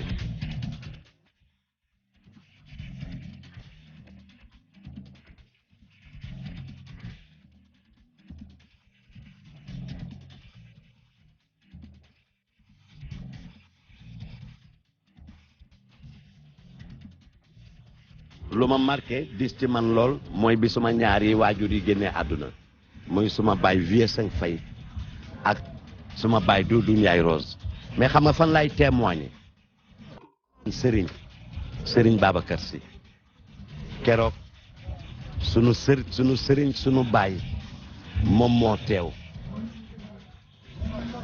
jullee góor gi le lendemain mu jullee Alaaji Doudou Ndiaye Rose te ba muy jullee Alaaji Vieux Seng Faye moom Alaaji Doudou Ndiaye Rose a deñ loolu boobu témoignage fu ne dama koy def muy sunu baay sunu sëriñ Pape Sy Malick Khalifa ay Daba Ndiaye Ali Boy Michel Sambay Naar suukar si suuf si asamaan si suuf si sotti si def si Malick foofu nag laay tëjee ndax sama ñaari waajur yooyu lu nu waxaan foofu la ñuy tëjee li may tàggoo moom mooy yàlla na yàlla def jàmm yàlla na yàlla wàcce xéewal ci réew mi may ñëpp jàmm ñi feebar tade ñu nu tëj ci prison bi yàlla génne leen ba raxas seen xel ba bu ñu defati lu leen fa delloo et donc yàlla defal ñëpp jàmm ñaanal njiitu réew mi ndax nag réew boo koy ñaanal da ngay ñaanal njiitu réew ma ka ngànk réew ma ki nga xam ne yàllaa ko fal teg ko ci bopp réew mi muy sunu président de la république yàlla na yàlla def jàmm.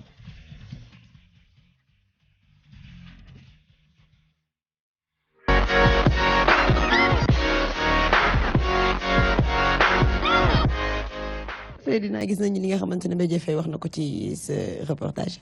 waaw dëgg lu mu wax nee na moom li muy témoigner rek mu marqué ko mooy keroog ndeysaan bi bàyyam bi baax boobu di Vieux Seng Seng génnee àdduna. ndeysaan du Ndiaye Coumba Rose dem si yàlla si ndeysaan taxaw ci wetam ñu koy suul nee na sëriñ bi nga xam ne moo doon jullee baayam sëriñ bi ñu woon mu doon jullee baayam ci ëllëg si dafa taxawaat jullee ki nga xam ne moo nekk ci wetam. nee na loolu da ko marqué trop mi ngi foon taxaw Alaaji Bekaay Mbaye bi itam mi nga foon preuve nee na loolu lay fàttaliku sëriñ bi dafa am sax njàqare ba ñu wéete ñoom laa loolu la ko wax. ne ko li yéeme na trop kii maa ko jullee démb di waxtaan ak ki nekk sama wet ndeket tamit moom dama koy jullee te xamuma ko. Pape Malick Sy. Pape Malick Sy jërëjëf Tivaouane. Pape Malick Sy Tivaouane. waaw Mbéjé ñaari rob yëpp yàlla dogaloon na ña nga ca. waaw loolu daal la wax ni vraiment dama Seydina loolu lay témoigner mu marqué ma trop. waaw Mbaye Guèye ku baax la. doomi réew mi la. topp na li ci maamam daan def ak baayam. jël na wàllam. ci askan wi xam nga réew ku nekk ak la nga war a def gis nga boo demee Màkka. ca jamono yu yonent ba ña yoroon caabi Màkka. famille boobu ba léegi ña yoroon caabi Kaaba ga famille boobu ba léegi ñoo ko yor. dëgg la dañ koo topp. dëgg la foo dem ci àdduna noonu la nit dañ koy jox wàllam Mbaye Guèye wàllam la jël. fii mu toog nii ak li muy def wàllam la ci Ndakaaru. yàlla na ko yàlla sàmm yàlla jàppale ko mu am ndam. ci li mu yëngu. mi ngi wax leneen sax waaw mi ngi wax leneen sax naan léegi géwël yi léegi jékki-jékki rek nekk géwël nit ñi ni ñuy cuuboo ñëw rek nekk géwël gis nit rek sàmm bayaan ko nee na loolu def fi bëri tam moom seet na ko gaal tam mi ngi koy naqarlu. mais loolu xàmmeetoo géwël ak géer. dëgg la ci yenn ñi am na géer ñu respecté lan doon. topp ca lan doonoon tradition la ñu nekk ca. waaw nga waxaat ñu tuuti ci histoire géer ak géwél comme ni nga ko waxee géer da ngay gis géer boo xamante ne léegi moo gën a géwéli géwél. waaw te ci nan la jógee. géer ci nan la mais des fois aussi don la am na géer ñoo xamante ne danoo ngéwale loolu mënuloo ci dara et puis nan du leen ko bàyyeeg li leen yàlla may. yàlla leen ko may. am na géwal yoo xam ne ñoo mel ni man ñoo xam ne ngéwale wuñu man groupe bi may ànd ak ñoom ñoo ma gën a nekk géwal foofu. man li ñuy def ni ñuy taggaatee yooyu man mënuma ko. man leneen laa man ku nekk ak la nga man kii day mën lii kii mën lii am na géwal yoo xam ne affaire bi dafa nekk ci ñoom ñu doon ay géwal doon ay historien xam seen bopp xam nit bu ñu gisee Seydina nu mu sant ñu ne nangam léegi ñu wax la kuy maama. am na ñu mën loolu.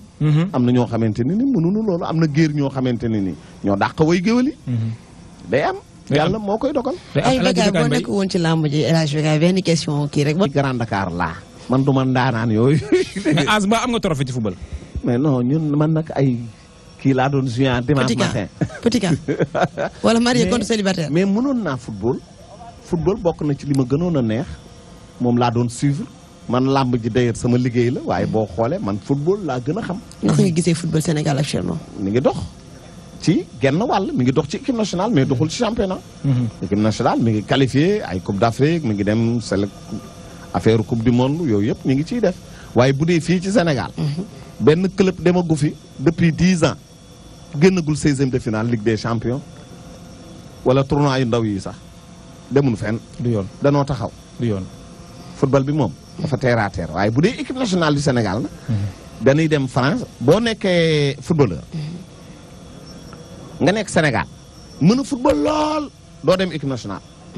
wutal visa rek dem France wutal benn équipe bu ndaw rek nga 2 camps fa léegi ñu convoqué la. dëgg la loolu moo am bu jëkkoon da ngay doon un grand footballeur nekk bitim réew mais pour ñu woo la sélectionner l'équipe nationale day jafe. dafay metti pourquoi parce que boobu daa am ñu la dàq football foofu ñu fi ne te dee mënu fenn. mais léegi. boo demul doo football équipe nationale. ci locaux yi ku fa nekk. yaakaar naa benn la nu xaw ma. dëgg la. ña ca des ñëpp ñu nga duggee ay bu yeboo sa nga nekk 3e division. wala 4e division. mais l'essentiel turu France a ngi ci wala turu Angleterre wala turu Italie ñu boole la ci. laaj bi foofu laa jub dafa am loo xam ne dama la ko bëgg a laaj tur nga wax ma ci sa xalaat. muy léegi dañoo gis léegi kilifa yi ñi nga xam ne ñoo war a wane un bon exemple tout le temps dañu leen di gis ci ay problème mu xaalis ci mel ni Thione Seck ay Lamine Diack ak yooyu nekk sa naataangoo yow nga xam ci dara. dëgg booy bii metti na waaw loolu nag laa bëggoon nga ñëwal ma ci tuuti rek Alaaji Bécaye parce que da ngaa cité ay tur. waaw te ñu nga cité ñëpp ñu doon ay exemple ci réew mi. waaw xam nga Thione. exemple ba ci sa xarit Petit Mbaye nga tuddee ko doom. xam nga ñooñu ñëpp ay exemple lan ci baax. ci def lu baax def lu rafet mais ndogalu yàlla. mënoo ci dara li yàlla di nattoo doomi aadama kenn mënu ci dara. mën na noo joxe ay exemple yu rafet man fi ñu toll mën naa laa joxe ay exemple yu rafet. mais bu yàlla dogaloon tey jii ma génn fii gis xaalis boo xamante ne ni yaakaar naa ni war naa mën a dem te dem luwul. ba ma yóbbu ko. nattu dal ma. mënoon naa génn fii chaque jour nga dégg ñu ne xale bu jigéen beeg la àndaloon nangam bi génn fi léegi gis xale bu baax. tuumaal la mu nax ma. yóbbu ma. dëgg la def loo ma lu ne. dëgg la ñu yëg ko. weeja ma fekk na nattu la. mais xam nga lu ñuy ñaan. yàlla bu nu yàlla xiir ci def lu bon. dëgg la est-ce que mës ngaa gis ku judd ba màgg te du feebar wala. ah xëy na am na waaw gis am na benn paa bu ma xamoon de Alaaji Ibu Saaxo ne woon na musuta feebar de. ak ki feebaroon ñi nga xam ne ba nga xam ne ñi ko doon seet si ñëpp moo leen jàlle ci. waaw loolu am na. man gis naa sama benn ndigaay boo xam ne feebar na 12 ans. mu nekkoon ci benn ay xaritam. xaritam yëpp seet si nañ ko xaritam yëpp dee nañu mu feebar. dëgg la.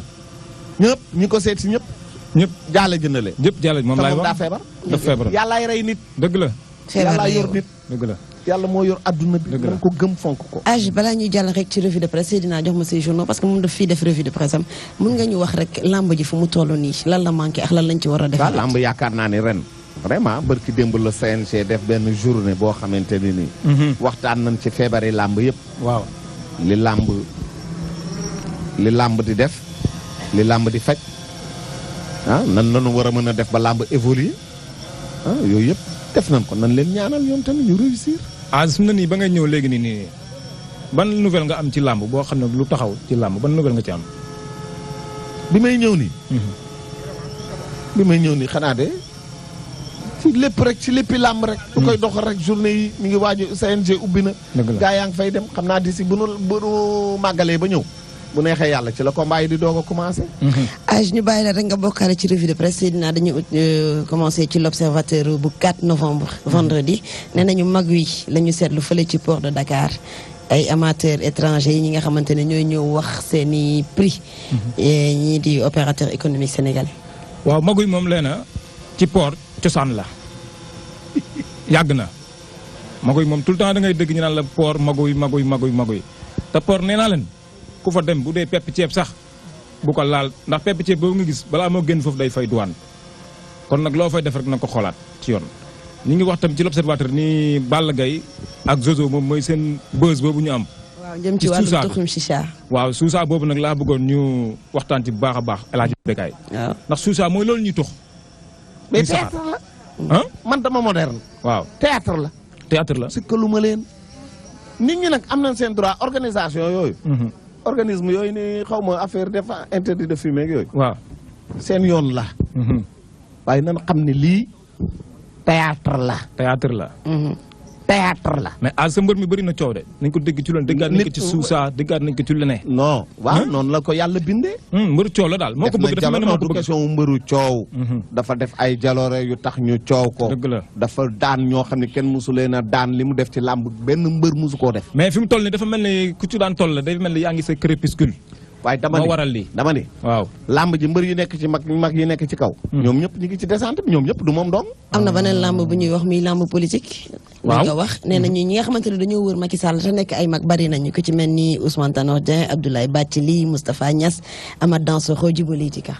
waaw Amath Dansokho la ñu lim Moustapha Niass ak Amath kii ñooñu maanaam boog ñooñu dafa mel ne ñoom ñoo ngemb Macky Sall ñooñu daa mel ne ñooy dirigeant bi ñooy dirigeant wu APR yi ñoo leen ngemb ñooy dooleel waa ji wax boo ko laalee rek ñoo leen njëkk a mbaw ay avocat am lañ mën nañ leen wooyee maître Dansokho maître Tanor ak ñooñu ndax ñoom ñoo koy défendre ci suñu xalaat. war naa cee wax. waxti waaw ñoo àndoon ba nuy wut réew mi waaw réew mi moo neex. dëgg la mais as nag nit day nangoo doon ciment. waaw ñoom ñu ànd. ñoom ñu ànd. xeex seeni xeex. waaw fexe ba jot réew mi. waa léegi ngeen bëgg Macky dàq leen.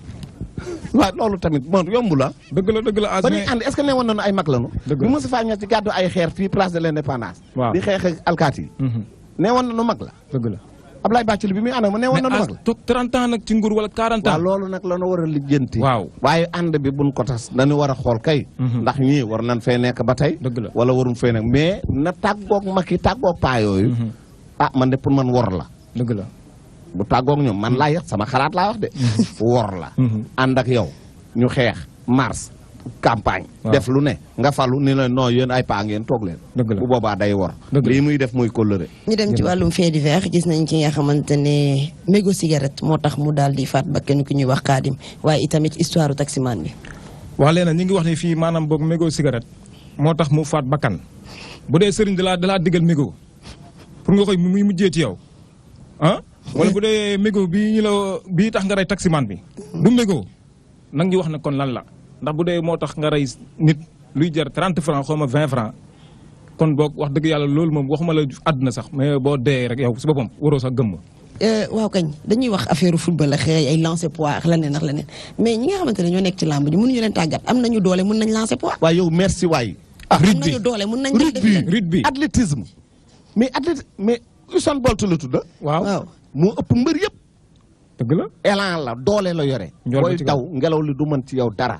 y a beaucoup de lutteurs yi année blanche 3 ans. boo koy doyee. waaw demal ci rugby bi demal seeti maître waa ji xamu nu mu tuddati. dëgg la mu dugal la ci rugby bi ngay gagné xaalis. rugby am na doole am na xaalis athlétisme ñaata médaille d'or mooy dem ci yeneen réew yi. léegi réew yi nga xam ne ñoom la ñu woowoon réew yu sonn yëpp. danay ami médaille bu njëkk ba am loo xam ci Jamaïque lu dul Bob Marley tux yamba. dëgg la de. ket tey jii Jamaïque seen tur dem na. dëgg la. loo teg ñu jël ko. dëgg la ñu am doole ñu la ñu jël. dëgg la mais Sénégal fii ngay toog di def année balance 3 ans. waaw pour lan. waaw doo dem nga defi rugby. ba pare athlétisme nga am xaalis. waaw ba pare souvent dañuy fayee ko xaalis bu bëri mbëri ndeysaan mais ku ci bàyyi làmb boo ko rombee da nga koy yërëm. danoo deful li ñu war a def. en 3 ans boo année blanche làmb ji bëggu la. waaw seetaatal sa bopp. demal seeti kon rugby mën nañu jàpp ni Tapha Tine moom tamit année blanche mi dafa mel ni Seydina li mu waxoon. Tapha Tine bu demoon defi leneen lancer poids. léegi ñu am médaille d'or Jeux olympiques. waaw bu demoon def leneen. léegi ñu muy Tapha Tine ak Pakala.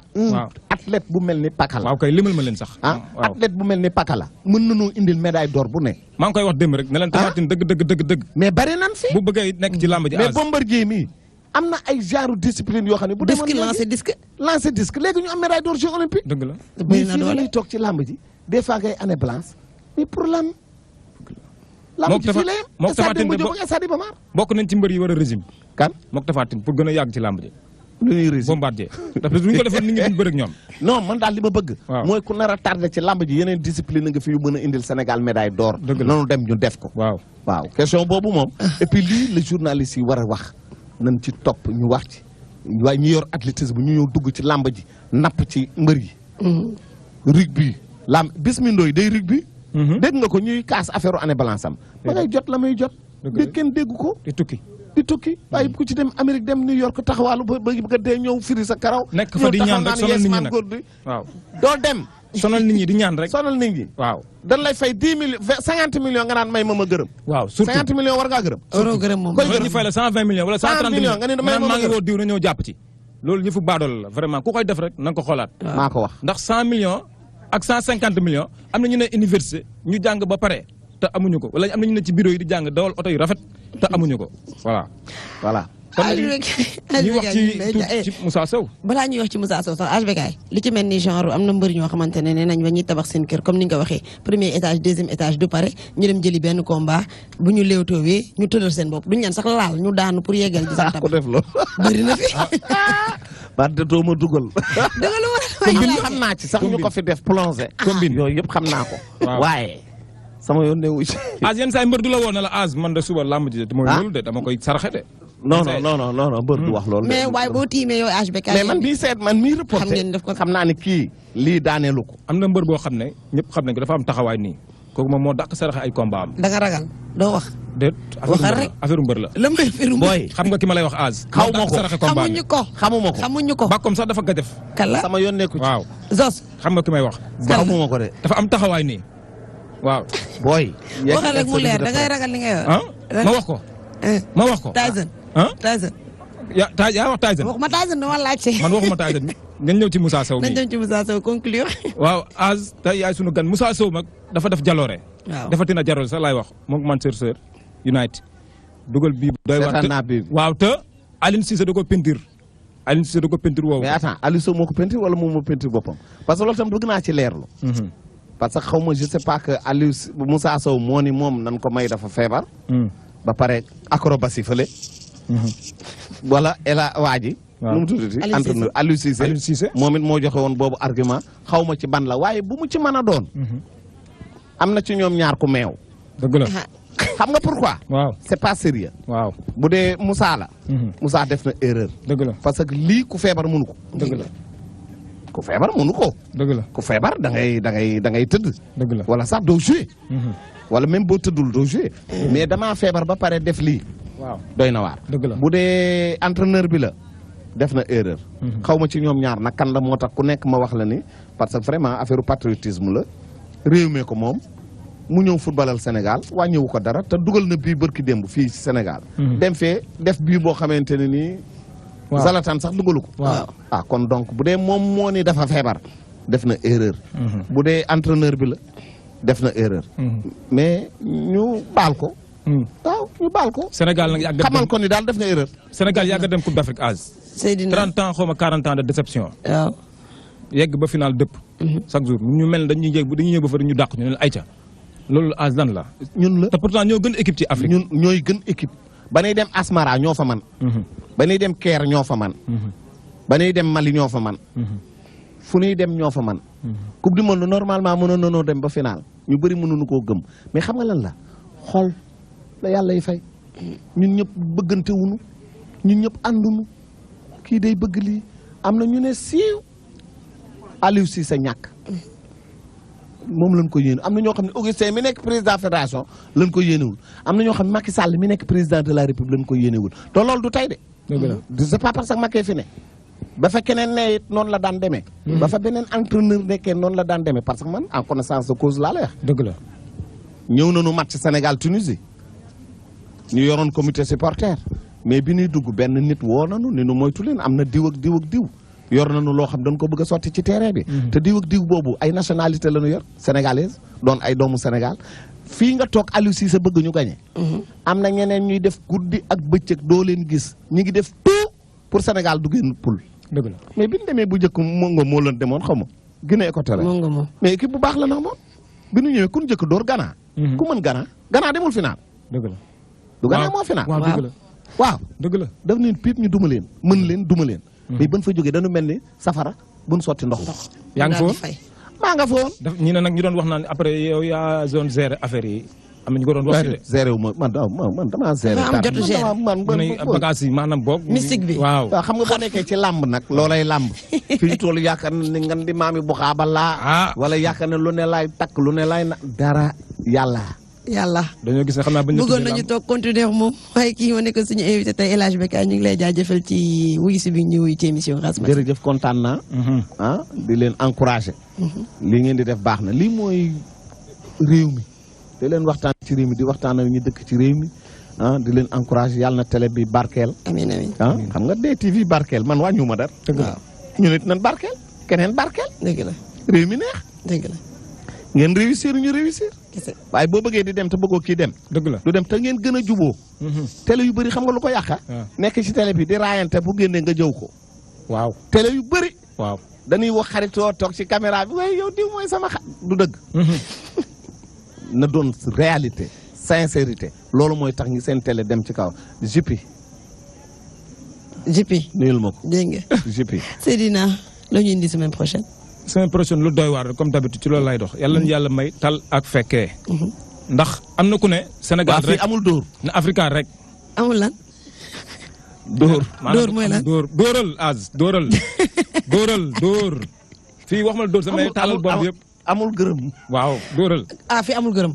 da am koy gërëm doo élage yow tamit da ngay gërëm gis nañu Batamba xaaj bi yëpp da ngay gërëm. léegi gërëmoo Batamba ba gërëm fii. non Batamba du ma gërëm foofu de du ma gërëm damay dóor bu ndaw rek. bu la neexee gërëmal ndax foofu 6 plus la mais fii simple rek la amul option mais di la gërëm az bu baax a baax maa ngi lay jaajëfal sa disponibilité. merci vraiment kontaan naa trop gis nañu télé yëpp ku la ci woo rek même lu buy taw bu amoon sax agression wala violence couvre-feu da ngay génn dem wuy ji leen kon nag Alaaji Bécaye Mbaye ma faale jërëjëf maa ngi lay jaajëfal bu baax a baax Léna Mbaye di la jaajëfal yow tamit sama xol seet na trop di xam am na ku ne Sénégal rek na Africa rek man dama naan DTV rek samay affaire du ma ko wax waaw ci naan nañuy jàlle ci publicité ak MKR menuiserie Khadim Rassoul la nga wax ci consommé local moo baax nit ku nekk dangay ko et sax xam nga les pays où on mange mieux réewi Afrique ñooy les 10 premiers pays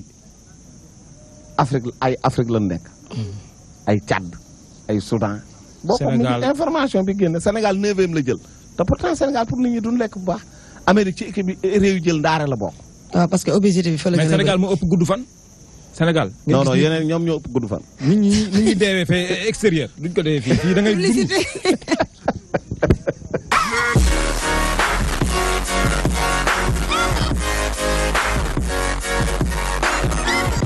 أسير مع الأبرار هنا أسير وزن الهدى أني هناك أسير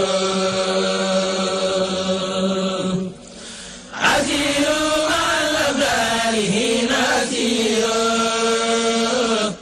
وزن الهدى أني هناك أسير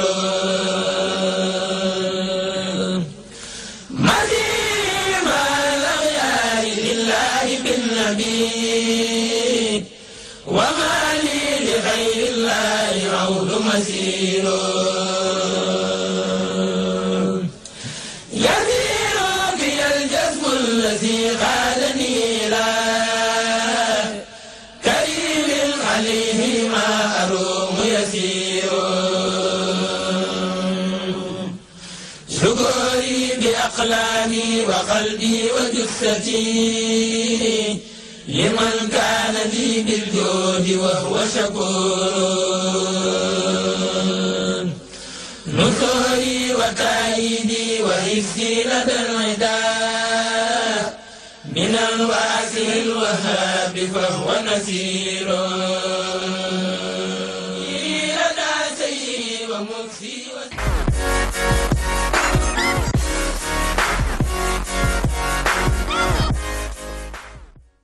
deuxième partie grâce matinée côté pique-nique moom à chaque fois dañuy ànd ak ñi nga xamante ne moo koy togg Khady dalal naa la.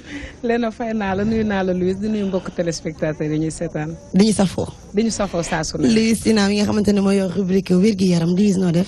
maa ngi fi Léna maa ngi lay nuyu di nuyu aussi sama xarit Khady. waaw di ne grâce matinée comme tous les jours indi Sénégalais yi leen soxal. Khady tey mën nga ñu wax sa plateau tey la nga ñuy indil. waaw sama plateau tey Léna def naa sauce crevette à la tomate def ko boole koog spaghetti def naa mu xam sax pour genre Louise yi indi naa akara tamit. Louise ci plateau bi amul lu fi manqué. waaw man xam nga man mu xam sa moom sopp naa ko loolu bëgg naa ko. waaye daanaka spaghetti laa gën a bëgg bu ñu ci boolee crevette. waaye akara tamit bañu ma ko. bañu fruit tamit daal. waaw fruit tamit neex na ma trop trop. Louise loo bañ mburu. mburu tamit daanaka xaw naa ko sopp tuuti nag. waaw li tax nag. li tax tamit moom tamit gën na maa neex sax. Louise que ñëw bañoo dara. loolu la yàlla def. ci noonu nag la ñuy àndee seetaan li nga xamante ni mu di rubrique santé ñu wax ci wàllum Apollo on regarde l'élément et on revient tout de suite.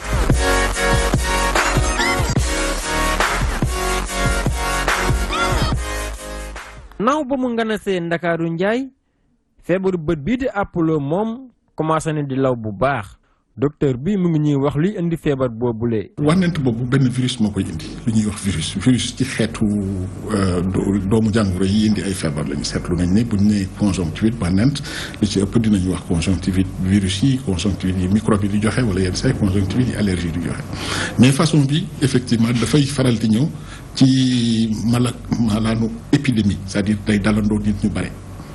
loolu dañu seetlu ne période yi nga xam ne tàngaay bi dafay gën a bare poussière bi dina am ñaareel ba li ñuy wax teneur ndox mi ci jaww ji dafay bare li ñuy wax hygrométrie bi dafay élevé période yooyu dina nekk jamono yoo xam ne feebar bi dina gën a yomb daal li muy dal. ngir moytu feebar boobule nag war na doomu aadama yi di raxas seeni loxo fu ñu toll ndax fagaru moo gën faju. Apollo moom leen la rek moom mooy set daal man ni ma ko gisee mooy set am loxo yi set surtout xale yi parce que souvent xale yi ñoom ñoo ci gën a loru. donc incité surtout à retour de l'école ñu raxas seen loxo bi mu set bala ñoo lekk ñu raxas seen loxo bi mu set ñi ko amee tamit ñu fexe ba di incité ñuy après contact ak bu ñu laalee seen bëri ñu raxasuwaat ak saabu ak bu yemee possibilité utiliser gel septique ñu def ko tamit dafa naa daal loolu bu ñu ko defee daal yàlla mun nañ see musal daal.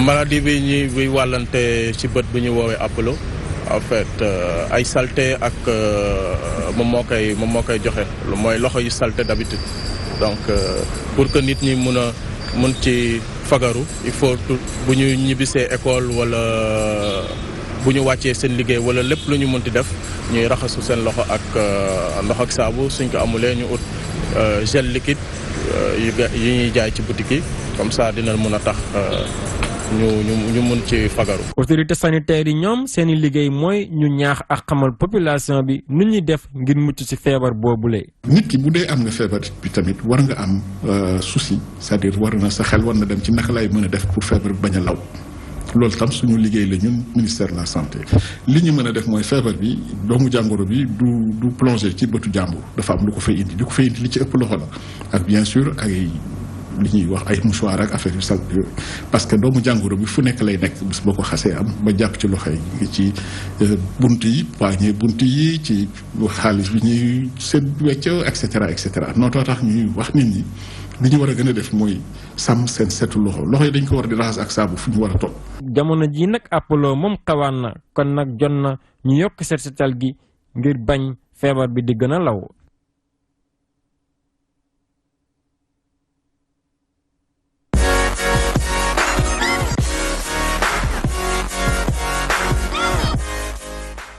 balaa may laaj yow mi nga xamante ne yaa yor wéru mbir gi yaram Khady laay njëkk a laaj Apollo ak togg ànd na. non leen àndul parce que première règle de base de cuisine déjà moom mooy hygiène te transmission Apollo dafa. donc di manipuler lekk yi ak sa loxo bëgg ko jox tamit nit yi dafay délicat donc dama naan déedéet àndul. non parce que su ma nee togg wax mu ñuy servir de xam nga kii Apollo mun na togg kii servir du Apollo. mais même kii togg sax parce que dafa. La personne qui cuisine, elle est appelée à manipuler les aliments. Tout à fait. Donc, del solo. Xam nga Apollo déjà dafay xasamal sa bët. Mais nee nañu l'eau bout à 100 degrés et tous les microbes meurent.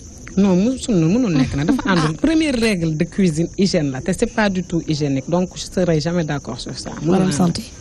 waaw non je dirais juste que je vais rejoindre Khady ndax li mu wax tamit yenu na maana donc moom moo xam togg te wax na ci loolu waaw dañu jàpp loolu. ñi di Apollo di liggéey. Déjà. C'est pas recommandé parce que ñëpp xam nañ ne Apollo dafa gaaw transmission bi dafa gaaw donc mënoo Apollo ñuy Apollo di liggéey c'est valable pour ñuy Apollo di liggéey ak ñi seen doom yi di Apollo ñu leen di bàyyi ñuy jàngi di contaminer yeneen xale ci école bi ci école yi donc ñuy wax tamit ne Apollo maladie saisonnière la en général bu tàngaay bi di waaj a jeex dem ci seddaay bi lay am mais irritation de la conjonctive la mooy couche bu weex bi nekk ci biir bët bi irritation la mais comme on dit day wàlle te wàlle bi dafa gaaw ñi nga xamante ne dañuy jël saabu di ko sulmoo nag wala ñu naan boo jëlee sa saw sulmu ci day dindi ay ndoxu géej ak yooyu noonu yooyu yëpp c'est pas recommandé booy xool sax ndoxu géej bi surtout parce que moom la ëpp Sénégal li ñu koy def day yokk Apollo je sais pas fan la formule boobu jógee mais dafa am ay sérum en forme d'antibiotique yu ñuy recommandé pharmacie yi ñu koy jaay pour conjonctivite donc maladie boo gis am na médicament bu fekkoon ne ndoxu géej excusez-moi mooy faj conjonctive conjonctivite du fi waaw te dañ ko xam mais boo xoolee ku ci am Apollo comme on le dit ici au Sénégal seulement ndoxu géej day gën a grave. dañuy gis ne bi apparaître premier jour bi ay messieurs bët la def mooy boo yeewoo rek nga gis mu intensifié wu comment se fait-il. donc nu muy commencé mooy par la rougeur bët yi day commencé xonk mais tamit luñ ci dul seetlu mooy kanam crispé bi lay commencé day da ngay fekk tu as des cernes. sa kanam day sadd nga sëg suufu bët yi am ay trait genre lu néewi nii tuuti mais pareil tamit à part rougeur bi conjonctivite dafa metti dafa am douleur. est-ce que nekk na maladie bu nekk une maladie dangereuse. bon pas dangereuse parce que elle est saisonnière donc pour benn durée bu yàggul la maximum nit mënul Apollo 2 semaines. maximum bu ko dépassé est-ce que duñ ay problème. voilà bu ko dépassé c'est autre chose mais Apollo au plus fort mënul dépasser 2 semaines et c'est très rare sax mu génn 10 jours.